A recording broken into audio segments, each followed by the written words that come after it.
നമ്മളിപ്പോൾ വന്നിരിക്കുന്ന എല്ലാവർക്കും അറിയുന്നത് പോലെ തന്നെ നമ്മുടെ കഴിഞ്ഞ 4 വർഷത്തെ കഠിനാധ്വാന ഫലമായി നമ്മൾ ഈ വരുന്ന 23-ാം തീയതി തിയേറ്ററിലേക്ക് എത്തിക്കുന്ന നമ്മുടെ നരിവേട്ട എന്നുള്ള സിനിമയെക്കുറിച്ച് പറയാൻ വേണ്ടിയിട്ടാണ്. ഇതിൽ കുറച്ചും കൂടി ആൾക്കാർ വരാനുണ്ട്. ടെക്നിക്കൽ ക്രൂവിലൊക്കെയുള്ള ആൾക്കാർ ഇനിയും വരാനുണ്ട്, പ്രിയംവത വരാനുണ്ട്. അപ്പം നമുക്ക് പറയാനുള്ളത്, ഇതിൻ്റെ ഒരു പോസ്റ്റ് പ്രൊഡക്ഷൻ സ്റ്റേജ് കഴിഞ്ഞ് 23-ാം തീയതി റിലീസ് ചെയ്യാൻ നിൽക്കുന്ന സിനിമയാണ്. വളരെ ആത്മവിശ്വാസത്തോടു കൂടിയാണ് നിങ്ങളെ സമീപിക്കുന്നത്. ഈ സിനിമ 23-ന് തിയേറ്ററിലേക്ക് എത്തുന്ന വിവരം ജനങ്ങളിലേക്ക് അറിയിക്കുക എന്ന ഉദ്ദേശത്തോടു കൂടിയാണ് നമ്മളിവിടെ എത്തിയിരിക്കുന്നത്. ഈ സിനിമ അർഹിക്കുന്ന ഒരു പ്രൊമോഷൻ സ്ട്രാറ്റജി അതിലേക്ക് എത്തിക്കുക എന്നുള്ള ഉദ്ദേശം കൂടി ഇതിൻ്റെ പുറകിലുണ്ട്. കൂടുതൽ ദൃശ്യമാധ്യമങ്ങളെയും പ്രിൻ്റഡ് മീഡിയയും ഉപയോഗിച്ചുകൊണ്ട് ഇതിനെ 23-ാം തീയതിയാണ് നമ്മൾ സിനിമ റിലീസ് ചെയ്യുന്നത് എന്ന് അറിയിക്കുക എന്നതാണ് ഇതിൻ്റെ ആദ്യമായ ഉദ്ദേശം. അപ്പോൾ നിങ്ങളുടെ സഹകരണവും അത്തരം കാര്യങ്ങൾക്ക് നമ്മൾക്ക് പ്രചോദനമായി ഉണ്ടാവണം എന്നുകൂടി അഭ്യർത്ഥിക്കുകയാണ് ഈ സമയത്ത്. ബാക്കി കാര്യങ്ങൾ എല്ലാവർക്കും നമസ്കാരം. അനുരാജ് പറഞ്ഞതുപോലെ ഈ സിനിമയെ പറ്റിയിട്ട് ഞങ്ങൾ കഴിഞ്ഞ കുറച്ച് ദിവസങ്ങളായിട്ട് ഇൻ്റർവ്യൂസിലൊക്കെ പറഞ്ഞതിനേക്കാൾ ഉപരി നമുക്ക് ഈ സിനിമയുടെ ആശയത്തെ പറ്റിയിട്ട് നമുക്ക് ഇനി കൂടുതലൊന്നും പറയാനില്ല. ഇതിൻ്റെ ഫിലിം മേക്കിംഗ് പ്രോസസ്സിനെ പറ്റിയിട്ടും ഇതിൽ അഭിനയിച്ചപ്പോൾ ഞങ്ങൾക്കുണ്ടായിട്ടുള്ള എക്സ്പീരിയൻസസ് ഒക്കെ ഇനിയും കുറേ ഉണ്ട് പറയാനായിട്ട്. പക്ഷേ ഇതിൻ്റെ ആശയം, നമ്മൾ മുന്നോട്ട് വയ്ക്കുന്ന ആശയം എന്ന് പറയുന്നത് നമ്മൾ കൃത്യമായിട്ട് വ്യക്തമായിട്ടുള്ളതാണെന്ന് വിശ്വസിക്കുന്നു എല്ലാവർക്കും. അപ്പോൾ ഈ സിനിമ ഞങ്ങൾ പ്രതീക്ഷിക്കുന്നത്, ഇത് തിയേറ്ററിൽ എത്തിക്കഴിഞ്ഞിട്ട് തിയേറ്ററിൽ നിന്ന് വേർഡ് ഓഫ് മൗത്ത് ആയിരിക്കും ഈ സിനിമയുടെ ഏറ്റവും നല്ല പ്രൊമോഷൻ എന്നാണ് ഞങ്ങൾ വിശ്വസിക്കുന്നത്. അപ്പോൾ ഞങ്ങൾക്ക് ഈ 23-ാം തീയതി, മെയ് 23-ാം തീയതി ഞങ്ങളുടെ സിനിമ തിയേറ്ററുകളിലേക്ക് എത്തുന്നു എന്നുള്ളതും ആ സിനിമയുടെ ക്വാളിറ്റി ഒരു തരി പോലും കോംപ്രമൈസ്ഡ് ആവാതെ ഇരിക്കാൻ വേണ്ടിയിട്ടാണ് ഞങ്ങൾ ഇപ്പോൾ ഈ ദിവസങ്ങൾ വരെയും ജോലി ചെയ്തുകൊണ്ടിരിക്കുന്നത്. എല്ലാ ഡിപ്പാർട്ട്മെൻറ്റിൻ്റെയും ജോലികളൊക്കെ കഴിഞ്ഞ്, സെൻസറും കഴിഞ്ഞ്, പടം ഇപ്പോൾ അപ്ലോഡിങ് സ്റ്റേജിലാണ് ഉള്ളത്. ഇപ്പോൾ ഈ സമയത്ത് വേറെ അവകാശവാദങ്ങളോ ഒന്നുമില്ല. ഞങ്ങളെല്ലാവരും നരിവേട്ട സിനിമയുടെ ടീം മുഴുവൻ നിങ്ങളെയൊക്കെ ക്ഷണിക്കുകയാണ് തിയേറ്ററുകളിലേക്ക് ഈ സിനിമ ഒന്ന് കണ്ടു നോക്കിയാൽ നിങ്ങൾക്ക് ഇഷ്ടപ്പെടും എന്ന് ഞങ്ങൾക്ക് ഉറപ്പുണ്ട്. അപ്പോൾ പിന്നെ സ്വാഭാവികമായിട്ടും ഈ സിനിമയ്ക്ക് അർഹിക്കുന്ന ഒരു വിജയം പ്രേക്ഷകർ തന്നെ നേടിത്തരും എന്നാണ് ഞങ്ങളുടെ വിശ്വാസം. Thank you so much. എന്നെ സംബന്ധിച്ച് ഞാൻ ഭയങ്കര എക്സൈറ്റഡ് ആണ്. ഈ വരുന്ന 23-ാം തീയതി നരിവേട്ട വരുവാണ്. ഫിസിക്കലിയും മെൻ്റലിയും കുറേ കഷ്ടപ്പെട്ട് നമ്മൾ ചെയ്തൊരു വർക്കാണ്. ഇതിൽ എൻ്റെ മാത്രമല്ല, ഇതിൽ നമ്മുടെ കൂടെ അഭിനയിച്ച ട്രൈബിലെ ചേട്ടന്മാരും ചേച്ചിമാരാണെങ്കിൽ പോലും അവരും വളരെയധികം എഫേർട്ടൊക്കെ ഇട്ടിട്ടാണ് ഈ മൂവി നമ്മളെല്ലാവരും ചെയ്തിരിക്കുന്നത്. അപ്പോൾ എല്ലാവരും മൂവി കാണണം, കണ്ടിട്ട് നിങ്ങളുടെ അഭിപ്രായം പറയണം. ഹായ്, ഞാനും വളരെയധികം എക്സൈറ്റഡ് ആണ്. മെയ് 23-ന് വേണ്ടി ഞാൻ വെയിറ്റ് ചെയ്തുകൊണ്ടിരിക്കുകയാണ്. ഇതൊരു വളരെയധികം ഒരു ഇമ്പോർട്ടൻ്റ് ആൻഡ് നെസസറി ആയിട്ടുള്ളൊരു ഫിലിമാണ്. ആൻഡ് ഇത്രയും അടിപൊളി ഒരു കാസ്റ്റ് ആൻഡ് ക്രൂവിൻ്റെ ഭാഗമാവാൻ പറ്റിയത് എന്നെപ്പോലൊരു ആക്ടർക്ക് ഒരു വലിയൊരു ബ്ലെസ്സിങ് ആണ്. സോ നിങ്ങളെപ്പോലും ഞാനും ഭയങ്കരധികം വെയിറ്റിംഗ് ആണ് ഫോർ മെയ് 23. നരിവേട്ട എനിക്ക് തോന്നുന്നു ചർച്ച ചെയ്യാൻ പോകുന്നൊരു സിനിമയായിരിക്കും. ഇപ്പോൾ ഇതിൽ വർക്ക് ചെയ്താണെങ്കിൽ അനുരാജിൻ്റെ 6 കൊല്ലത്തിന് ശേഷമുള്ളൊരു സിനിമയാണ്. ജെയ്ക്സ് വളരെ മനോഹരമായിട്ട് മ്യൂസിക് ചെയ്തിട്ടുണ്ട്. ഞങ്ങൾ കഴിഞ്ഞ ദിവസം കണ്ടിട്ട് എൻ്റെ ഒരു സുഹൃത്തുണ്ടായിരുന്നു പടം കാണാൻ. അവൻ പടം കാണുമ്പോൾ അവനിരുന്ന് കരയായിരുന്നു. സോ അപ്പോൾ ഞാൻ അതൊക്കെ എനിക്കൊക്കെ ഇത്രയും കാലത്തിനിടയ്ക്ക് ആദ്യമായിട്ടുള്ളൊരു അനുഭവം, അങ്ങനെ ഒരാൾ പ്രിവ്യൂ ഒക്കെ കണ്ടിട്ടിരുന്നു. സോ എല്ലാവരും പടം കാണുക 23-ാം തീയതി. നമസ്കാരം. ഇത് ഈ സമയത്ത് നിർബന്ധമായിട്ടും പറയേണ്ട ഒരു വിഷയമാണ്. ഇതിൽ കഥയും തിരക്കഥയും ഒക്കെ ആക്കിയിരിക്കുന്നത് അതൊരു ത്രില്ലിംഗായ സിനിമയായി മാറിയിട്ടുണ്ടെന്നാണ് ഞങ്ങളുടെയൊക്കെ ഒരു വിശ്വാസം. അപ്പം എല്ലാവരും സിനിമ കാണുകയും അതിനുശേഷം ചർച്ച ചെയ്യുകയും ചെയ്യും എന്ന് പ്രതീക്ഷിക്കുന്നു. എൻ്റെ പേര് ബാവ. ഞാൻ ഈ ഫിലിമിൽ ഡയറക്ടറായിട്ട് വർക്ക് ചെയ്തുള്ളൂ. ഞാൻ almost more than 100 films work ചെയ്തിട്ടുണ്ട്. അതിൽ ഏറ്റവും കുറച്ചധികം കഷ്ടപ്പെട്ട് വർക്ക് ചെയ്ത ഒരു പടമാണിത്. കാരണം നിങ്ങൾക്ക് പടം കാണുമ്പോൾ അറിയാൻ പറ്റും ഇതിൻ്റെ ബാക്ക്ഡ്രോപ്പും ഇതിൻ്റെ എന്താണ് കഥയിൽ ഉദ്ദേശിച്ചിട്ടുള്ളത് എന്നുള്ള കാര്യങ്ങൾ. സോ തീർച്ചയായിട്ടും 23-ാം തീയതി എല്ലാവരും ഈ പടം കാണണം. ഞങ്ങളെല്ലാവരും ഒട്ടധികം കഷ്ടപ്പെട്ടിട്ടുണ്ട് ഈ പടത്തിൽ എല്ലാവരും.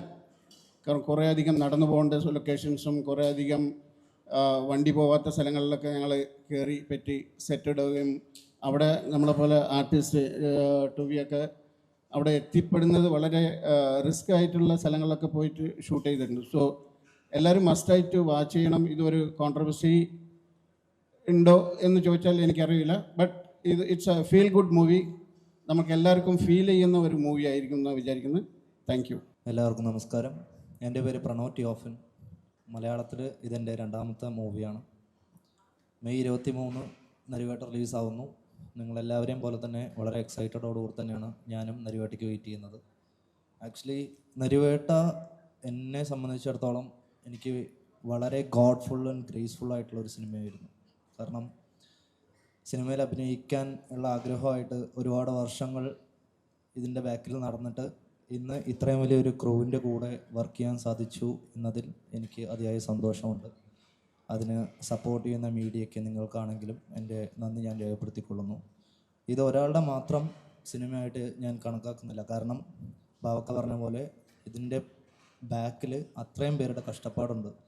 കാരണം ടോയ് ചേട്ടനാണെങ്കിലും ചേരൻ സാറാണെങ്കിലും സുരാജ് സാറാണെങ്കിലും ഇതിൽ വർക്ക് ചെയ്തിട്ടുള്ളവരെല്ലാവരും ലെജൻസാണ്. അവരുടെ കൂടെ വർക്ക് ചെയ്യാൻ നമുക്ക് സാധിച്ചു എന്നുള്ളത് അതിയായ സന്തോഷമാണ്. അതേപോലെ തന്നെ ഈ സിനിമ നിങ്ങൾക്ക് റിലീസായി കഴിഞ്ഞതിന് ശേഷം നിങ്ങൾക്ക് മനസ്സിലാക്കാൻ പറ്റും ഇതൊരാൾ മാത്രം എഫേർട്ട് എടുത്ത് വരുന്ന ഒരു ഔട്ടല്ല. ഇതൊരു മൊത്തം ടീമും ഈ സിനിമ നന്നായി വരണം എന്ന് വിചാരിച്ചുകൊണ്ട് വർക്ക് ചെയ്ത് കഴിഞ്ഞാൽ മാത്രമേ ഇതുപോലൊരു ഔട്ട് നമുക്ക് കാണാൻ പറ്റുള്ളൂ. സോ അതിയായ സന്തോഷമുണ്ട്. 23 വേണ്ടി ഞാനും വെയിറ്റ് ചെയ്യുന്നു.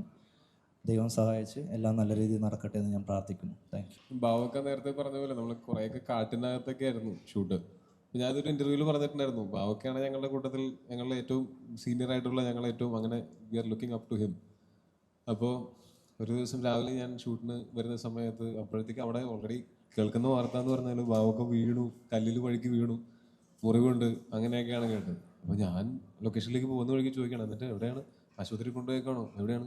ഇല്ല ദേ നിൽക്കണമെന്ന് പറഞ്ഞിട്ട് ആ മുറിവും എല്ലാം വെച്ചുകൊണ്ട് പുള്ളി അപ്പോഴും അവിടെ നിന്ന് പുള്ളിയുടെ കൂടെയുള്ള ആളുകളും ഒക്കെ ഉണ്ട് അവിടെ വെള്ളച്ചാട്ടത്തിൽ കല്ലുകൾ പിടിച്ചിടുന്നു, അത് ഇതൊക്കെ ചെയ്തുകൊണ്ടിരിക്കുകയാണ്. അപ്പോൾ ആ സമയത്ത് നമുക്ക് നമ്മളുടെ കൂട്ടത്തിൽ ഇതുപോലെ ഏറ്റവും പവർഫുള്ളായിട്ട് നിൽക്കുന്ന ആൾക്കാർ വീക്കായി പോയി കഴിഞ്ഞാൽ ചിലപ്പോൾ അന്നത്തെ ഷൂട്ടിൽ തന്നെ നമുക്ക് ഭയങ്കര ബുദ്ധിമുട്ടായിരിക്കും നമ്മളത് ഷൂട്ട് ചെയ്ത് തീർക്കാനായിട്ട്. അപ്പോൾ അതൊക്കെ തിരിച്ചറിഞ്ഞുകൊണ്ട് ബാവക്കയെ പോലെ മറ്റുള്ള എല്ലാ ഡിപ്പാർട്ട്മെൻറ്റിലെയും ആളുകൾ അങ്ങനെ കല്ലുപോലെ നിന്നതിൻ്റെ ഫലമായിട്ടാണ് നമുക്ക് വളരെ എഫിഷ്യൻ്റായിട്ട് നമുക്ക് എപ്പോഴെങ്കിലും നമുക്കിത് വർക്ക് ചെയ്ത് എക്സോസ്റ്റഡ് ആയി പോയെന്നോ വേണ്ടായിരുന്നെന്നോ മതിയായെന്നോ തോന്നിയിട്ടില്ല. അതിന് കാരണം എല്ലാവരും ഒരു കൂട്ടമായിട്ട് നിന്ന് ഒരു കാര്യത്തിന് വേണ്ടി അധ്വാനിക്കുന്ന സമയത്ത് അങ്ങോട്ടും ഇങ്ങോട്ടും ഷെയർ ചെയ്യുന്ന ഒരു എനർജിയാണെന്നാണ് ഞാൻ വിശ്വസിക്കുന്നത്. അത് ഈ സിനിമയിൽ ആവോളം ഉണ്ടായിരുന്നു. അതുകൊണ്ട് തന്നെ നമ്മൾ അങ്ങനെ ഭയങ്കര നമ്പർ ഓഫ് ഡേയ്സ് നമ്മൾ വിചാരിച്ചതിനേക്കാളും കൂടുതൽ ഷൂട്ട് ചെയ്യേണ്ടി വന്നിട്ടില്ല. എന്നാൽ നമ്മൾ വിചാരിച്ചതിനേക്കാളും വലിയ സെറ്റപ്പിലുള്ള ഷൂട്ടൊക്കെ ഈ സിനിമയ്ക്ക് പല സമയത്തും ആവശ്യമായിട്ട് വന്നിരുന്നു. അതും ഈ പറഞ്ഞ സമയത്ത് തന്നെ തുടങ്ങാനും പറഞ്ഞ സമയത്ത് തന്നെ തീരാനും ഇതിലുള്ള ഓരോ ഡിപ്പാർട്ട്മെൻറ്റിലെയും ഓരോ ജോലി ചെയ്ത ഓരോരുത്തരും അതുപോലെ ആത്മാർത്ഥമായിട്ട് പ്രവർത്തിച്ചിട്ടുണ്ട് എന്നുള്ളതിൽ ഈ ഒരു സമയം ശരിക്കും പറഞ്ഞാൽ അവരോട് എല്ലാവരോടും നന്ദി പറയാനും കൂടെ വിനിയോഗിക്കുന്നു. Thank you so much. ഈ നരിവേട്ട എന്ന് പറഞ്ഞ സിനിമയിൽ മുത്തങ്ങ സമരത്തിനോട് ഈ സിനിമ വരും തലമുറയിൽ എത്രത്തോളം നീതി പുലർത്തിയിട്ടുണ്ട്? ചോദ്യം മുഴുവൻ കേട്ടില്ല കേട്ടോ. അല്ലെ, ഈ നരിവേട്ട എന്ന് പറഞ്ഞ സിനിമയില് മുത്തങ്ങ സമരമില്ലേ, അത് വരും തലമുറയിൽ ഈ സിനിമയിൽ എത്രത്തോളം നീതി പുലർത്തിയിട്ടുണ്ട് ഈ സിനിമ? അതാണ് നമ്മൾ ഓൾറെഡി പല സ്ഥലത്തും പറഞ്ഞാണ്, നമ്മളിതൊരു പെർട്ടിക്കുലർ ഇൻസിഡൻസിനെ പിക്ക് ചെയ്ത് ഡോക്യുഫിക്ഷൻ അല്ലെങ്കിൽ ഡോക്യുമെൻ്ററി ചെയ്യുന്നതല്ല ഇത്. ഒരു സംവിധായകൻ എന്ന നിലയ്ക്ക് നമ്മുടെ സ്വാതന്ത്ര്യം ഉപയോഗപ്പെടുത്തിക്കൊണ്ട് നമ്മൾക്ക് മുന്നിലുള്ള രാഷ്ട്രീയ വിഷയങ്ങളിൽ നിന്ന് ഒരുപാട് ഇൻസിഡൻസിനെ പിക്ക് ചെയ്തിട്ട് നമ്മളെടുത്ത ഒരു സിനിമാറ്റിക് ലിബർട്ടിയാണ് ഈ സിനിമ. എന്നാൽ നിങ്ങൾക്ക് ഇതിൻ്റെ ഉള്ളിൽ കൃത്യമായിട്ടുള്ള അടയാളപ്പെടുത്തലുകൾ കാണാൻ പറ്റും. അത്തരം സൂചനകൾ ഈ സിനിമയിലുണ്ട്. നീതിപൂർണമായ സമീപനമാണത്. ഇപ്പം മുത്തങ്ങ സമരം ആയിക്കോട്ടെ, ചെങ്ങറ സമരം ആയിക്കോട്ടെ, അങ്ങനെ പൂയംകുട്ടി മുതലുള്ള സകല സമരങ്ങളോടും ഐക്യപ്പെടുന്ന തരത്തിൽ അല്ലെങ്കിൽ അതിലെ കണ്ടന്റുകളെ പൂർണ്ണമായും തന്നെയാണ് നമ്മൾ സമീപിച്ചിരിക്കുന്നത്. അതിൽ ഇന്നൊരു പെർട്ടിക്കുലർ ഇൻസിഡൻറ്റ് എന്നുള്ളത് നിങ്ങൾ ആ സിനിമ കണ്ടതിന് ശേഷം നിങ്ങളുടെ വിലയിരുത്തലിന് വിട്ടിരിക്കുകയാണ് എന്നതാണ് ഈ സമയത്ത് പറയാനുള്ളത്. എന്തുകൊണ്ടാണ് ഇപ്പോൾ വൈനോ ഇവിടെ? കാരണം 2003 വലിയൊരു ടെറർ നമ്മൾ വാർത്തകളിലൂടെ ആയാലും നമ്മൾ നേരിട്ട് കണ്ടതാണ്. ഒരു വലിയൊരു ടെററായിരുന്നു അത്. അത് പിന്നെ ഓർമ്മപ്പെടുത്തുക, തിയേറ്ററിൽ ഇങ്ങനെ ഒരു സ്ക്രീനിങ്ങിലൂടെ കൊണ്ടുപോകുക, എന്ത് പ്രാധാന്യമാണ് അതിനോട് ഉദ്ദേശിക്കുന്നത്? അല്ല, വീണ്ടും നിങ്ങൾ മുത്തങ്ങ തന്നെയാണ് പറഞ്ഞുകൊണ്ടിരിക്കുന്നത്. 2003 സംഭവിച്ച മുത്തങ്ങ ഇൻസിഡൻറ്റും കൂടെ ഉൾപ്പെടുത്തിക്കൊണ്ടാണ് നമ്മൾ ഈ സിനിമ ചെയ്തിരിക്കുന്നത്. അത് മുത്തങ്ങ സമരത്തെ തന്നെ മുൻനിർത്തിക്കൊണ്ട് അല്ലെങ്കിൽ ആ സംഭവത്തെ ഡോക്യുമെൻ്ററി ചെയ്യുക എന്നുള്ളതല്ല നമ്മുടെ ഉദ്ദേശം. നമ്മൾക്ക് മുൻകാലങ്ങളിൽ നടന്നിരുന്ന മഹാരഥന്മാരായിട്ടുള്ള സംവിധായകർ, എഴുത്തുകാർ, ഇപ്പോൾ MT sir, IV Sasi sir, ഇപ്പോൾ രഞ്ജി പണിക്കർ സാറ് ഒക്കെ അതാത് കാലത്തെ രാഷ്ട്രീയ വിഷയങ്ങളെ പരോക്ഷമായും പ്രത്യക്ഷമായും വിമർശിച്ച് സിനിമകൾ ചെയ്തിരുന്നു. അപ്പോൾ അത്തരത്തിലുള്ള ബോധ്യങ്ങൾ വെച്ച് അബിൻ ആണ് ഇതിൻ്റെ തിരക്കഥ എഴുതിയിരിക്കുന്നത്. അബിൻ്റെ തിരക്കഥയ്ക്ക് യോജിച്ച തരത്തിൽ എൻ്റെ രാഷ്ട്രീയ ബോധ്യങ്ങളും സാമൂഹിക ബോധ്യങ്ങളും മാനവിക ബോധ്യങ്ങളും ഉൾപ്പെടുത്തിക്കൊണ്ടാണ് നമ്മൾ ഈ സിനിമ ട്രീറ്റ് ചെയ്തിരിക്കുന്നത്. അത് തീർത്തും ഒരു കൊമേഴ്ഷ്യൽ എൻ്റർടൈൻമെൻറ്റ് പാക്കേജും കൂടെ ആ സിനിമയിലുണ്ട്. അതിൻ്റെ സ്കെയില്, അത് എക്സിക്യൂട്ട് ചെയ്ത ലെവൽ, ഇത്രയും ടെക്നീഷ്യൻ ബാവയ്ക്ക് അടക്കമുള്ള ഷമീർ, ജെയ്ക്സേട്ടൻ, രംഗേട്ടൻ, അതുപോലെ അഭിനയിച്ചിരിക്കുന്ന ടോവി, സുരാജേട്ടൻ, ചേരൻ സാർ, അങ്ങനെ പ്രേംവദ, ആര്യ, പ്രണവ്, അങ്ങനെ നിരവധിയായിട്ടുള്ള ടെക്നീഷ്യന്മാരുടെയും ആർട്ടിസ്റ്റുകളുടെയും പരിശ്രമ ഫലമായി ഉണ്ടാകുന്ന ഒരു വലിയ സ്കെയിൽ സിനിമ ആയിട്ടാണ് ഇതിനെ നിങ്ങൾ റീഡ് ചെയ്യേണ്ടത്. അതിൻ്റെ അകത്തുള്ള വരികൾക്കിടയിലുള്ളത് നിങ്ങൾ തിയേറ്ററിലിരുന്ന് കൃത്യമായി നിങ്ങളൊരു ഊഹം വെക്കുന്നതിനപ്പുറത്ത് തിയേറ്ററിലിരുന്ന് നിങ്ങൾ കണ്ടിട്ട് അതിൽ നിങ്ങൾക്ക് എന്ത് റീഡിംഗ് ആണ് കിട്ടുന്നതിനുള്ള ചോദ്യങ്ങളെ ഉത്തരം പറയുന്നതായിരിക്കും കുറച്ചും കൂടി നമ്മുടെ ഭാഗത്ത് സത്യസന്ധമാവുക എന്നാണ് ഈ സമയത്ത് നമുക്ക് തോന്നുന്നത്. ഒരു കാര്യം കൂടെ ആഡ് ചെയ്തോട്ടെ, ഈ സിനിമയിൽ നമ്മൾ പറയുന്നത് വളരെ പ്രാധാന്യമുള്ളൊരു വിഷയം തന്നെയാണ്. പക്ഷെ അത് ഈ നേരത്തെ ഞങ്ങൾ പറഞ്ഞതുപോലെ ഇത് ഫിക്ഷണൽ തന്നെയാണ്. ഫിക്ഷണലായിട്ടുള്ള ഒരു കഥയിലേക്ക് നമ്മൾ കണ്ടിട്ടുള്ള ഇൻസിഡൻസിൽ നിന്ന് നമ്മൾ അതിൽ നിന്ന് ഇൻസ്പിറേഷൻസ് ഉൾക്കൊണ്ടിട്ടുണ്ട് എന്നുള്ളതല്ലാതെ ഏതെങ്കിലും ഒരു പെർട്ടിക്കുലർ ഇൻസിഡൻറ്റിൻ്റെ ഷോർട്ട് ബൈ ഷോർട്ട് ഡോക്യുമെൻറ്റേഷനേ അല്ല ഈ സിനിമ. അത് ഈ സിനിമ കാണുമ്പോഴും നിങ്ങൾക്ക് മനസ്സിലാവും. അതിനകത്ത് പറഞ്ഞിരിക്കുന്ന വിഷയം പോലെ തന്നെ അല്ലെങ്കിൽ അതിനേക്കാൾ ഒരുപടി കൂടുതൽ ഈ സിനിമയിൽ അതെങ്ങനെ പറഞ്ഞിരിക്കുന്നു, അതിന് നമ്മൾ ഉപയോഗിച്ചിരിക്കുന്ന സങ്കേതങ്ങൾ എന്തൊക്കെ, നമ്മളുടെ സിനിമയുടെ ക്വാളിറ്റി, സിനിമയിലെ ഓരോ ഡിപ്പാർട്ട്മെൻറ്റിലും വർക്ക് ചെയ്തിട്ടുള്ള ആൾക്കാർ പുട്ടിൻ ചെയ്തിട്ടുള്ള എഫേർട്ട്, അതുകൊണ്ട് വന്നിട്ടുള്ള ഔട്ട്പുട്ട് എന്നുള്ളത് തന്നെയാണ് ഈ സിനിമയുടെ മേന്മയായിരിക്കുക. അത് എന്ത് വിഷയം പറയുന്നു എന്നുള്ളത് പോലെ തന്നെ ഇമ്പോർട്ടൻ്റ് ആണ് അത് എങ്ങനെ പറഞ്ഞിരിക്കുന്നു എന്നുള്ളത്. വിഷയമല്ല, ഈ പറഞ്ഞിരിക്കുന്ന വിഷയം മാത്രമല്ല നമ്മൾ ഇതിൻ്റെ ഒരു മേന്മയായിട്ട് അതുകൊണ്ട് നിങ്ങൾ ഈ സിനിമ കാണണം എന്ന് നമ്മൾ ഒരിക്കലും പറയില്ല. നേരെ മറിച്ച് ഈ സിനിമ നമ്മൾ എടുത്തു വെച്ചിരിക്കുന്നത് ഒരു സിനിമയായിട്ട് നിങ്ങൾ തിയേറ്ററിൽ ഇത് കാണുമ്പോൾ തുടക്കം മുതൽ അവസാനം വരെ ആ സിനിമയിൽ നിങ്ങൾ എൻഗേജ്ഡ് ആയിരിക്കും. ആ സിനിമ നിങ്ങളെ ചിന്തിപ്പിക്കും. സിനിമ കണ്ടിറങ്ങിയതിന് ശേഷവും ആ സിനിമ അത് നമുക്കൊരു അതിനകത്തുള്ള ഫിൽം മേക്കിങ്ങും അതിനകത്ത് നമ്മൾ ഉപയോഗിച്ചിട്ടുള്ള ടെക്നിക്കൽ എലിമെന്റ്സും ഒക്കെയാണ് ആ ഒരു എക്സ്പീരിയൻസ് നിങ്ങൾക്ക് തരിക. ഇതിനകത്ത് പറഞ്ഞിരിക്കുന്ന വിഷയം അത്രയും പ്രാധാന്യത്തോടുകൂടി തന്നെയാണ് നമ്മൾ നോക്കി കണ്ടിരിക്കുന്നത്. അത് ഈ തെറ്റിദ്ധരിക്കരുത്. അതായത് നമ്മൾ ഇതാണ് ചരിത്രം, ഇതാണ് സംഭവിച്ചത് എന്ന് പറഞ്ഞ് ഞങ്ങൾക്ക് ഇത് മുന്നോട്ട് വയ്ക്കാൻ പറ്റില്ല. കാര്യം നമുക്ക് ഒരു സിനിമ എന്നുള്ള നിലയ്ക്കുള്ള ഒരു ഫിക്ഷണൽ ആയിട്ടുള്ള എലമെന്റ്സ് നമ്മൾ ആഡ് ചെയ്തിട്ടുണ്ട്. എൻ്റെ കഥാപാത്രം ഈ സിനിമയിൽ ഒരു ഫിക്ഷണൽ കഥാപാത്രമാണ്. പല കഥാപാത്രങ്ങളും അതുപോലത്തെ ഭൂരിഭാഗം കഥാപാത്രങ്ങളും അങ്ങനത്തെ ഫിക്ഷണൽ കഥാപാത്രങ്ങൾ തന്നെയാണ്. അതിന് നമുക്ക് ഈ സിനിമയായിട്ട് കാണുന്ന സമയത്ത് അതിൻ്റെ രസചരട് പൊട്ടിപ്പോവാതിരിക്കാൻ വേണ്ടിയിട്ട് ആവശ്യത്തിന് സിനിമാറ്റിക് ലിബർട്ടി ഇതിനകത്ത് എടുത്തിട്ടുണ്ട്. ചോദിക്കാൻ വേറെ ഒന്നുമില്ല, കാരണം നരിവേട്ട എന്നാകുമ്പോൾ പെട്ടെന്ന് നമുക്ക് മൈൻഡ് വരുന്ന ഒരൊറ്റ ഇതാണ്. ഞങ്ങളിത് എവിടെയും പറഞ്ഞിട്ടില്ലല്ലോ. നിങ്ങൾ തന്നെ ഊഹിച്ചെടുക്കുകയാണെങ്കിൽ അപ്പൊ നിങ്ങൾ പടം കാണാൻ വേണ്ടി വെയിറ്റ് ചെയ്യൂ. നിങ്ങൾ ഉറപ്പിച്ചിട്ട് ചോദിക്കൂ. തീർച്ചയായും കാണും. ഞങ്ങളത് ഇത് ആ ഇൻസിഡന്റ് തന്നെയാണ് എന്ന് ഞങ്ങൾ പറയുകയാണെങ്കിൽ അതിനോട് നീതി പുലർത്തിയോ എന്നുള്ള ചോദ്യം നിങ്ങൾക്ക് ചോദിക്കാം. പക്ഷെ അതേസമയം ഞാൻ തിരിച്ച് അങ്ങോട്ട് പറയുന്നത് ഇതൊരു ഫിക്ഷണൽ കഥയാണ്. നമ്മൾ കാണുന്ന സിനിമകളെല്ലാം, നമ്മൾ കാണുന്ന ഫാന്റസി സിനിമകൾ ഒഴിച്ചു ബാക്കി എല്ലാ സിനിമകളും എന്തിൽ നിന്നുമൊക്കെ റിയൽ ലൈഫ് ഇൻസിഡന്റിൽ നിന്ന് ഇൻസ്പയർഡ് ആയിട്ട് അതിൽ കുറച്ച് ഫിക്ഷനും കൂടെ ആഡ് ചെയ്തിട്ടാണല്ലോ നമ്മളിവിടെ എല്ലാ സിനിമകളും ഉണ്ടാവുന്നത്. അപ്പൊ അതുപോലൊരു സിനിമയായിട്ട് മാത്രം ഇതിനെ കാണുകയും ഈ സിനിമയിൽ പറയുന്ന വിഷയം നിങ്ങൾ വിട്ടേക്കും. ഈ സിനിമ നിങ്ങൾക്ക് തരുന്ന അനുഭവം എന്താണ് എന്നുള്ളത് മാത്രമായിരിക്കണം ഈ സിനിമയുടെ മേന്മ. അനുരാജ്, ഇതിപ്പം റിയൽ ഇൻസിഡന്റിൽ ബന്ധപ്പെട്ടൊരു സിനിമയാണെന്ന് പറഞ്ഞു. ഇപ്പം ട്രെയിലറിൽ ഒരു ഷോട്ടുണ്ട്, ഒരു മേലുദ്യോഗസ്ഥനും ഒരു കീഴുദ്യോഗസ്ഥനെ ജീപ്പിൽ ചേർത്ത് പിടിക്കുന്ന ഒരു ഷോട്ടുണ്ട്.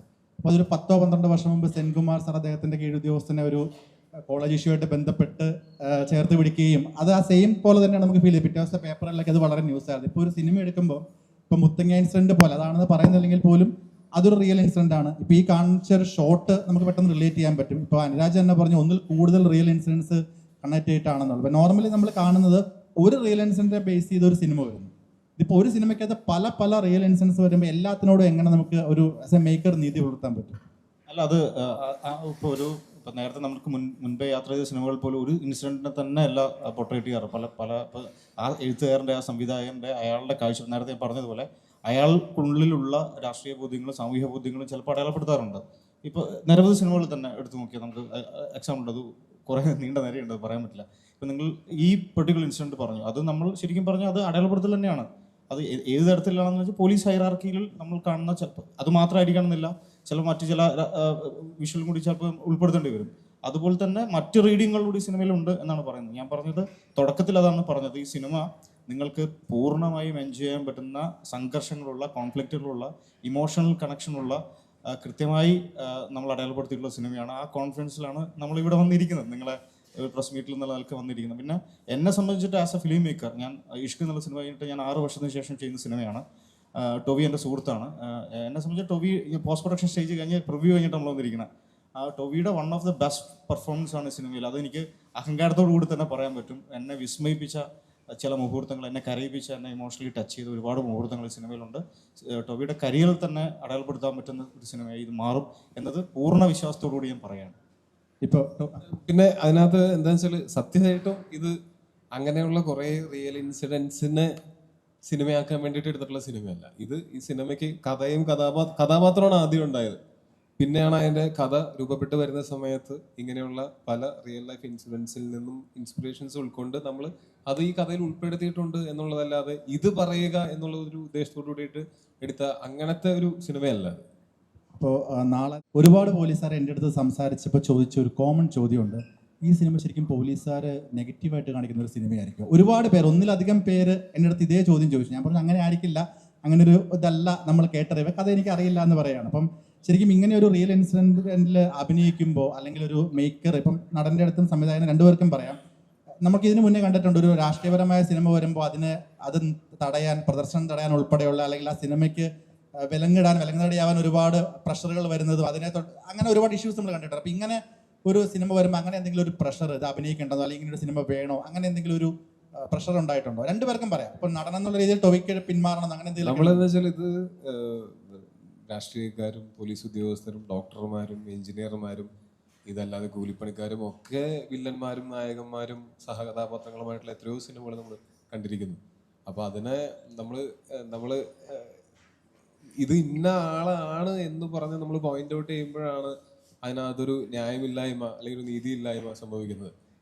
പക്ഷെ നമ്മളിത് പറയുന്നത് ഏതോ ഒരു ഫിക്ഷണൽ ഒരു പോലീസുകാരൻ, അതിലിപ്പോൾ പോലീസുകാരിലാണെങ്കിലും സിനിമയിലുള്ളവരിലാണെങ്കിലും അതല്ലെങ്കിൽ നാട്ടിലുള്ള മറ്റു ജോലികൾ ചെയ്യുന്ന ആൾക്കാരിലാണെങ്കിലും ഇവരിലൊക്കെയും നല്ലതും ചീത്തയുമായിട്ടുള്ള ആൾക്കാരും ഉണ്ടാകാം.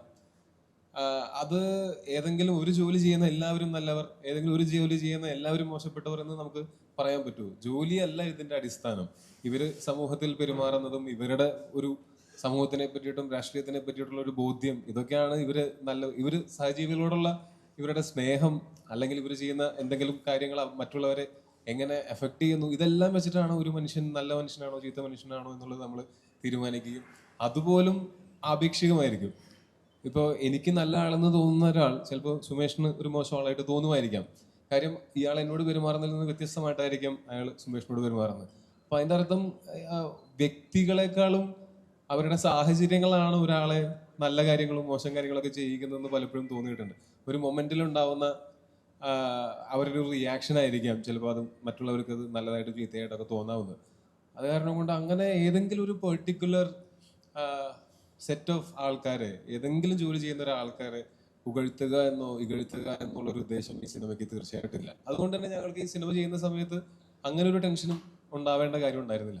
ഇതിൻ്റെ ഒരു ഇതിവൃത്തം അറിയാൻ വേണ്ടിയിട്ട് ഇപ്പോൾ പൊളിറ്റിക്കൽ പരമായോ അല്ലെങ്കിൽ ഡിപ്പാർട്ട്മെന്റ് പരമായോ എന്തെങ്കിലും ഇടപെടൽ ഉണ്ടായിട്ടുണ്ട്? എന്താണ് ഇത് പറയുന്ന സബ്ജക്റ്റ് എന്ന് അങ്ങനെ എന്തെങ്കിലും ഇപ്പം ഡയറക്ടർക്ക് അങ്ങനെ എന്തെങ്കിലും ക്വസ്റ്റ്യൻസ് വന്നിട്ടുണ്ടോ അല്ലെങ്കിൽ റൈറ്റർക്കോ? അല്ല, ഞാൻ ഇതിനോട് കൂട്ടിച്ചേർത്ത് പറയുമ്പോൾ ഹിറ്റ്ലറെ കുറിച്ച് സിനിമ ചെയ്യാൻ നമ്മുടെ രാജ്യത്ത് സ്വാതന്ത്ര്യമുണ്ട്. ഹിറ്റ്ലർ നല്ലവനാണോ മോശമാണോ എന്ന് തീരുമാനിക്കേണ്ടത് ആ ചെയ്യുന്ന ആളുടെ മാനസിക വ്യാപാരത്തിനനുസരിച്ചും അയാളുടെ ബോധ്യങ്ങൾക്കനുസരിച്ചുമായിരിക്കും. ഇപ്പം നമ്മൾ ഒരാളെയും വെറുപ്പിക്കാതെ ഒരു സിനിമ ചെയ്യണമെന്ന് വിചാരിക്കുക. രാവിലെ ആ സിനിമയിൽ നമുക്ക് കാണിക്കാൻ പറ്റുന്നത് സൂര്യൻ ഉദിക്കുക, പൂ വിരിയുക, ഇതേ കാണിക്കാൻ പറ്റുള്ളൂ. രാഷ്ട്രീയ ബോധ്യങ്ങൾ നമ്മൾ പറയുമ്പോൾ ചില സാധനങ്ങൾ ഞാൻ പറഞ്ഞതാണ്, നമ്മൾക്കുള്ളിലേക്ക് പത്രങ്ങളിലൂടെയും നമ്മുടെ ഒബ്സർവേഷനിലും നമുക്കുള്ളിൽ കിട്ടുന്ന ചില ഇൻഫർമേഷൻസ് ഉണ്ട്. അത് വെച്ചിട്ടായിരിക്കും ഒരു തിരക്കഥ ചിലപ്പോൾ തിരക്കഥാകൃത്ത് രൂപപ്പെട്ടിട്ടുണ്ടാവുക. അതിലൊരു സംവിധായകൻ ഐക്യപ്പെടുന്നു ആ തിരക്കഥയോട്. അപ്പോൾ അയാൾക്ക് ഉള്ളിലുള്ള ചില കാര്യങ്ങളും കൂടി അതിനോട് ഐക്യപ്പെടേണ്ടി വരും. അങ്ങനെ രണ്ടുപേരുടെ കൂട്ടായ ഐക്യപ്പെടലിൻ്റെ ഭാഗമായിട്ടാണ് ഇപ്പോൾ ടൊവിയെ പോലത്തെ ആർട്ടിസ്റ്റ് വരുന്നത്. നമ്മൾ ടീമായിട്ട് വർക്ക് ചെയ്യുന്നു. ഇപ്പം വർഗീസ് പീറ്റർ എന്നുള്ളൊരു കഥാപാത്രത്തിൻ്റെ കുട്ടനാട്ടിൽ നിന്ന് വയനാട്ടിലേക്കുള്ള യാത്രയാണ് ആ സിനിമ. ആ സിനിമയ്ക്കകത്ത് ഉള്ള ലേയേഴ്സിനെ കുറിച്ചാണ് നമ്മൾ ഡിസ്കസ് ചെയ്യുന്നത്. അത് നിങ്ങൾ എൻ്റർടൈൻ ചെയ്യുന്ന ലേയേഴ്സ് ആയതുകൊണ്ടാണ് നമ്മൾ ഈ ഡിസ്കഷൻ പോലെ ഇപ്പോഴും പോയിക്കൊണ്ടിരിക്കുന്നത് എന്നുള്ളതാണ്. ആ പോസിറ്റിവിറ്റിയാണ് ഞാനിപ്പോൾ ഉള്ളിലേക്ക് എടുക്കുന്നത്. പിന്നെ സിനിമ ചെയ്യുമ്പോൾ നമുക്ക് ഉറപ്പായിട്ടും സിനിമയാണ്, ഇത് ആർട്ടാണ്. അപ്പോൾ അതിൽ നമ്മൾ സംവദിക്കേണ്ടതും കലഹിക്കേണ്ടതും യുദ്ധം ചെയ്യേണ്ടതായ ചില വിഷയങ്ങളുണ്ടാവും. ആത്യന്തികമായി കല കമ്മ്യൂണിക്കേറ്റ് ചെയ്യപ്പെടണം എന്നുള്ളതാണ് അതിൻ്റെ ഉദ്ദേശം. അത് കമ്മ്യൂണിക്കേറ്റ് ചെയ്യണം. അങ്ങനെ കമ്മ്യൂണിക്കേറ്റ് ചെയ്യാൻ പറ്റുന്ന ഒരു സിനിമയായിട്ടാണ് ഇത് 23-ാം തീയതി നിങ്ങളിലേക്ക് എത്തുക എന്നുള്ളത് പൂർണ്ണ വിശ്വാസമുണ്ട്. ഇവിടെ ഇപ്പം സുമേഷ് ചോദിച്ചത് നിങ്ങളുടെ മറുപടിയിൽ തന്നെയാണ് ഞാൻ ചോദിക്കുന്നത്. നമ്മൾ പറഞ്ഞു വെക്കുന്നത് മുത്തങ്ങ പറയുമ്പോൾ നിങ്ങൾ മുത്തങ്ങ അല്ല എന്ന് പറയുന്നു, മറ്റ് സംഭവങ്ങൾ അതല്ല എന്ന് പറയും. ശരിക്കും ഒരു സിനിമ കണ്ടിട്ട് വേണ്ട ഒരു പ്രസ് മീറ്റാണ്. എന്തായാലും അന്ന് ഒരു പ്രസ് മീറ്റ് വെക്കുകയും ചെയ്യണം അന്നത്തെ ദിവസം, അത് ഉറപ്പാണ്. നമ്മളെ സംബന്ധിച്ചിടത്തോളം ഈ സിനിമ പല രീതിക്ക് യാത്ര ചെയ്യുന്നുണ്ട്. നിങ്ങൾ പറയുന്നത് പല രീതിക്ക് യാത്ര ചെയ്യുന്നുണ്ട്. പക്ഷേ നീതി ലഭിക്കാത്ത ഒട്ടനവധി ആളുകൾ ഇപ്പോഴും സമൂഹത്തിലുണ്ട്. അവർക്ക് വേണ്ടിയൊരു നീതി ഈ സിനിമയിലൂടെ നടപ്പാക്കാൻ ഏതെങ്കിലും രാഷ്ട്രീയക്കാർക്ക് അല്ലെങ്കിൽ ഏതെങ്കിലും ഭരണകൂടത്തിന് തോന്നുന്ന നിലയിലേക്ക് ഈ സബ്ജക്റ്റ് പോകുന്നുണ്ട്? അതായത് ഒരു സിനിമ കൊണ്ടോ കല കൊണ്ടോ ഒരു സമൂഹത്തിൽ പൂർണ്ണമായ രീതിയിൽ നീതി നടപ്പാക്കാനൊന്നും പറ്റത്തില്ല. അങ്ങനെ നീതി നടപ്പാക്കുന്നതിനെ പറ്റി പോസിറ്റീവായിട്ട് ആലോചിക്കാൻ ഈ ഉത്തരവാദിത്തപ്പെട്ട ആളുകളെ പ്രേരിപ്പിക്കാം, അവരെ ഇൻസ്പയർ ചെയ്യുക. അത്രമാത്രമേ ഒരു കലയ്ക്ക് ചെയ്യാൻ പറ്റുള്ളൂ. അതിൽ എന്താ പറയുക, നരിവേട്ട ആ രീതിയിലുള്ള ചിന്ത ഉണ്ടാക്കും എന്നുള്ളൊരു ശുഭപ്രതീക്ഷ നമുക്കുണ്ട്. അതൊരു ചർച്ചയ്ക്ക് പിന്നീട് ഈ സിനിമ ഇറങ്ങിയിട്ട് ഒരു വലിയ ചർച്ചയ്ക്കുള്ള ഒരു വേദിയും കൂടെ തുറന്നു കൊടുക്കാൻ കഴിയില്ലേ ഒരു ഡയറക്ടർ എന്ന നിലയിലേക്ക്? ഈ തോട്ട് പ്രൊവോക്കിംഗ് ആണ് ആക്ച്വലി സിനിമ ചെയ്യേണ്ടത്. ഒരു മനുഷ്യനെ ആഴത്തിൽ ചിന്തിപ്പിക്കാൻ പറ്റുന്ന ഒരു എലമെന്റും കൂടെ അതിൽ ഉണ്ടാവുക എന്തുകൂടിയാണ് സിനിമ കൊണ്ട് അല്ലെങ്കിൽ ഏത് ആർട്ട് ഫോമാറ്റും കൊണ്ട് കമ്മ്യൂണിക്കേറ്റ് ചെയ്യാൻ ഉദ്ദേശിക്കുന്ന ചിലതെങ്കിലും.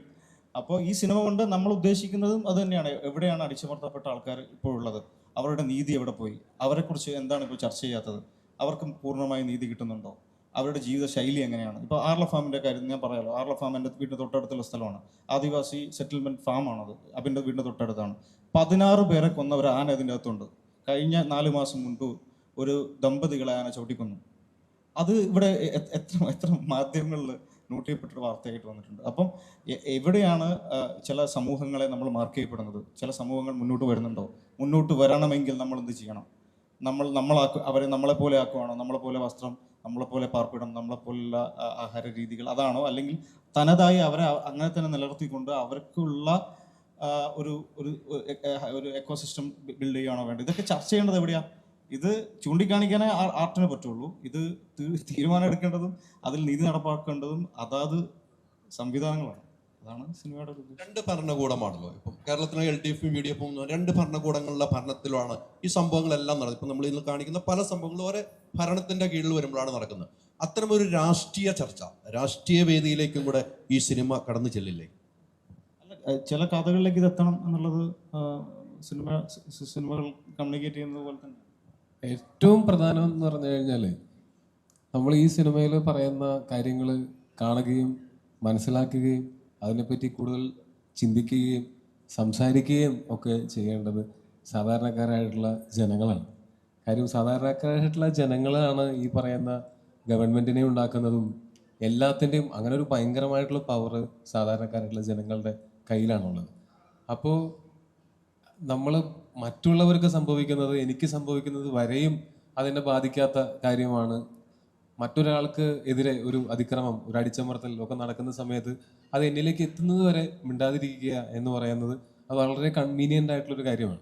പക്ഷെ ആ കൺവീനിയൻസിനേക്കാൾ സാമൂഹ്യ ജീവികളായിട്ടുള്ള നമ്മൾ ചിന്തിക്കേണ്ടത് നമ്മളുടെ അതേ എന്താ പറയുക അവകാശങ്ങളുള്ള ആളുകൾ അവർക്ക് വേണ്ട രീതിയിൽ ജീവിക്കാനുള്ള സൗകര്യങ്ങളില്ലാതെ ജീവിക്കുന്ന സമയത്ത് നമുക്ക് സൗകര്യങ്ങളുണ്ടെങ്കിൽ നമുക്ക് അവർക്ക് വേണ്ടി എന്തെങ്കിലും നമ്മളുടെ ഭാഗത്തുനിന്ന് ഒന്നും ചെയ്യാൻ പറ്റിയില്ലെങ്കിൽ അവർക്ക് വേണ്ടി സംസാരിക്കാനോ അവർക്ക് വേണ്ടി നേരിട്ട് അവിടെ എത്തി എന്തെങ്കിലും കാര്യങ്ങൾ ചെയ്യാനുള്ള സാഹചര്യം ഇല്ലെങ്കിൽ പോലും അവർക്ക് വേണ്ടി സംസാരിക്കാനോ അവരുടെ ഭാഗത്തുനിന്ന് ചിന്തിക്കാനോ എങ്കിലും നമുക്ക് എല്ലാവർക്കും സാധിക്കുക എന്നുള്ളതാണ്. അങ്ങനെ അവരുടെ ഭാഗത്തു നിന്ന് ചിന്തിക്കാൻ ഈ സിനിമ പ്രേരിപ്പിക്കുമായിരിക്കും. അങ്ങനെ ഒരു വലിയ സമൂഹം അവരുടെ ഒരു കളക്റ്റീവ് കോൺഷ്യസ്നെസ്സിൽ അവരങ്ങനെ ചിന്തിച്ചാൽ ഇവിടെ വലിയ മാറ്റങ്ങളുണ്ടാവും. നമ്മൾ സഹജീവികളെ സ്നേഹിക്കാനും ബഹുമാനിക്കാനും അവരെന്താണോ അങ്ങനെയുള്ള രീതിയിൽ അവരെ ബഹുമാനിക്കാനും മറ്റുള്ളവരെ എല്ലാവരെയും നമ്മളെപ്പോലെ ആക്കാൻ ശ്രമിക്കാതെ അവരെന്താണോ അവരവരുടെ ദി ബെസ്റ്റ്, അവർക്ക് ആവശ്യമുള്ളതും അവരർഹിക്കുന്നതും അവർക്ക് ആവശ്യമുള്ളതുമായിട്ടുള്ള നമ്മളുടെ ആവശ്യങ്ങൾ അവരിലേക്ക് അടിച്ചേൽപ്പിക്കാതെ അവരുടെ ആവശ്യങ്ങൾ എന്താണെന്ന് മനസ്സിലാക്കാനും അതിനു വേണ്ടി പ്രവർത്തിക്കാനും നിലകൊള്ളാനും ഒക്കെയും അവകാശമുള്ള കടമയുള്ള ഒരു ജനസമൂഹമാണ് നമ്മളെല്ലാവരും. അപ്പോൾ ആ സമൂഹത്തിന് ഇത് വിസ്മരിക്കപ്പെട്ടു പോയ കാര്യങ്ങൾ ഓർമ്മിപ്പിക്കാനും അതോ ഇങ്ങനെയൊക്കെ സംഭവിക്കുമോ എന്ന് ചിന്തിക്കുന്നവർക്ക് ഇങ്ങനെയൊക്കെ സംഭവിച്ചേക്കാം എന്നൊരു ചൂണ്ടുപലക വെച്ചു കൊടുക്കാനും ഒക്കെയാണ് നമ്മൾ ഈ സിനിമ കൊണ്ട് നമ്മൾ ശ്രമിക്കുന്നത്. 2000 കാര്യങ്ങൾ പറഞ്ഞു. അപ്പോൾ ടോവി ഈ സിനിമ അത്രമാത്രം ഇഷ്ടപ്പെട്ടിട്ടുണ്ട്, ഈ ഒരു ക്യാരക്ടർ ഇഷ്ടപ്പെട്ടിട്ടുണ്ട്. 2018 നമ്മുടെ മനസ്സിൽ നമ്മൾ നേരിട്ട് കണ്ടാണ്. പക്ഷെ ഈ പറഞ്ഞ മുത്തയ്യ സംഭവങ്ങളല്ല എന്ന് പറയുമ്പോഴും മുത്തയ്യ നേരിട്ട് കാണാത്ത ഒത്തിരി പേരുണ്ട്, പത്രങ്ങൾ വായിച്ചവരുണ്ട്.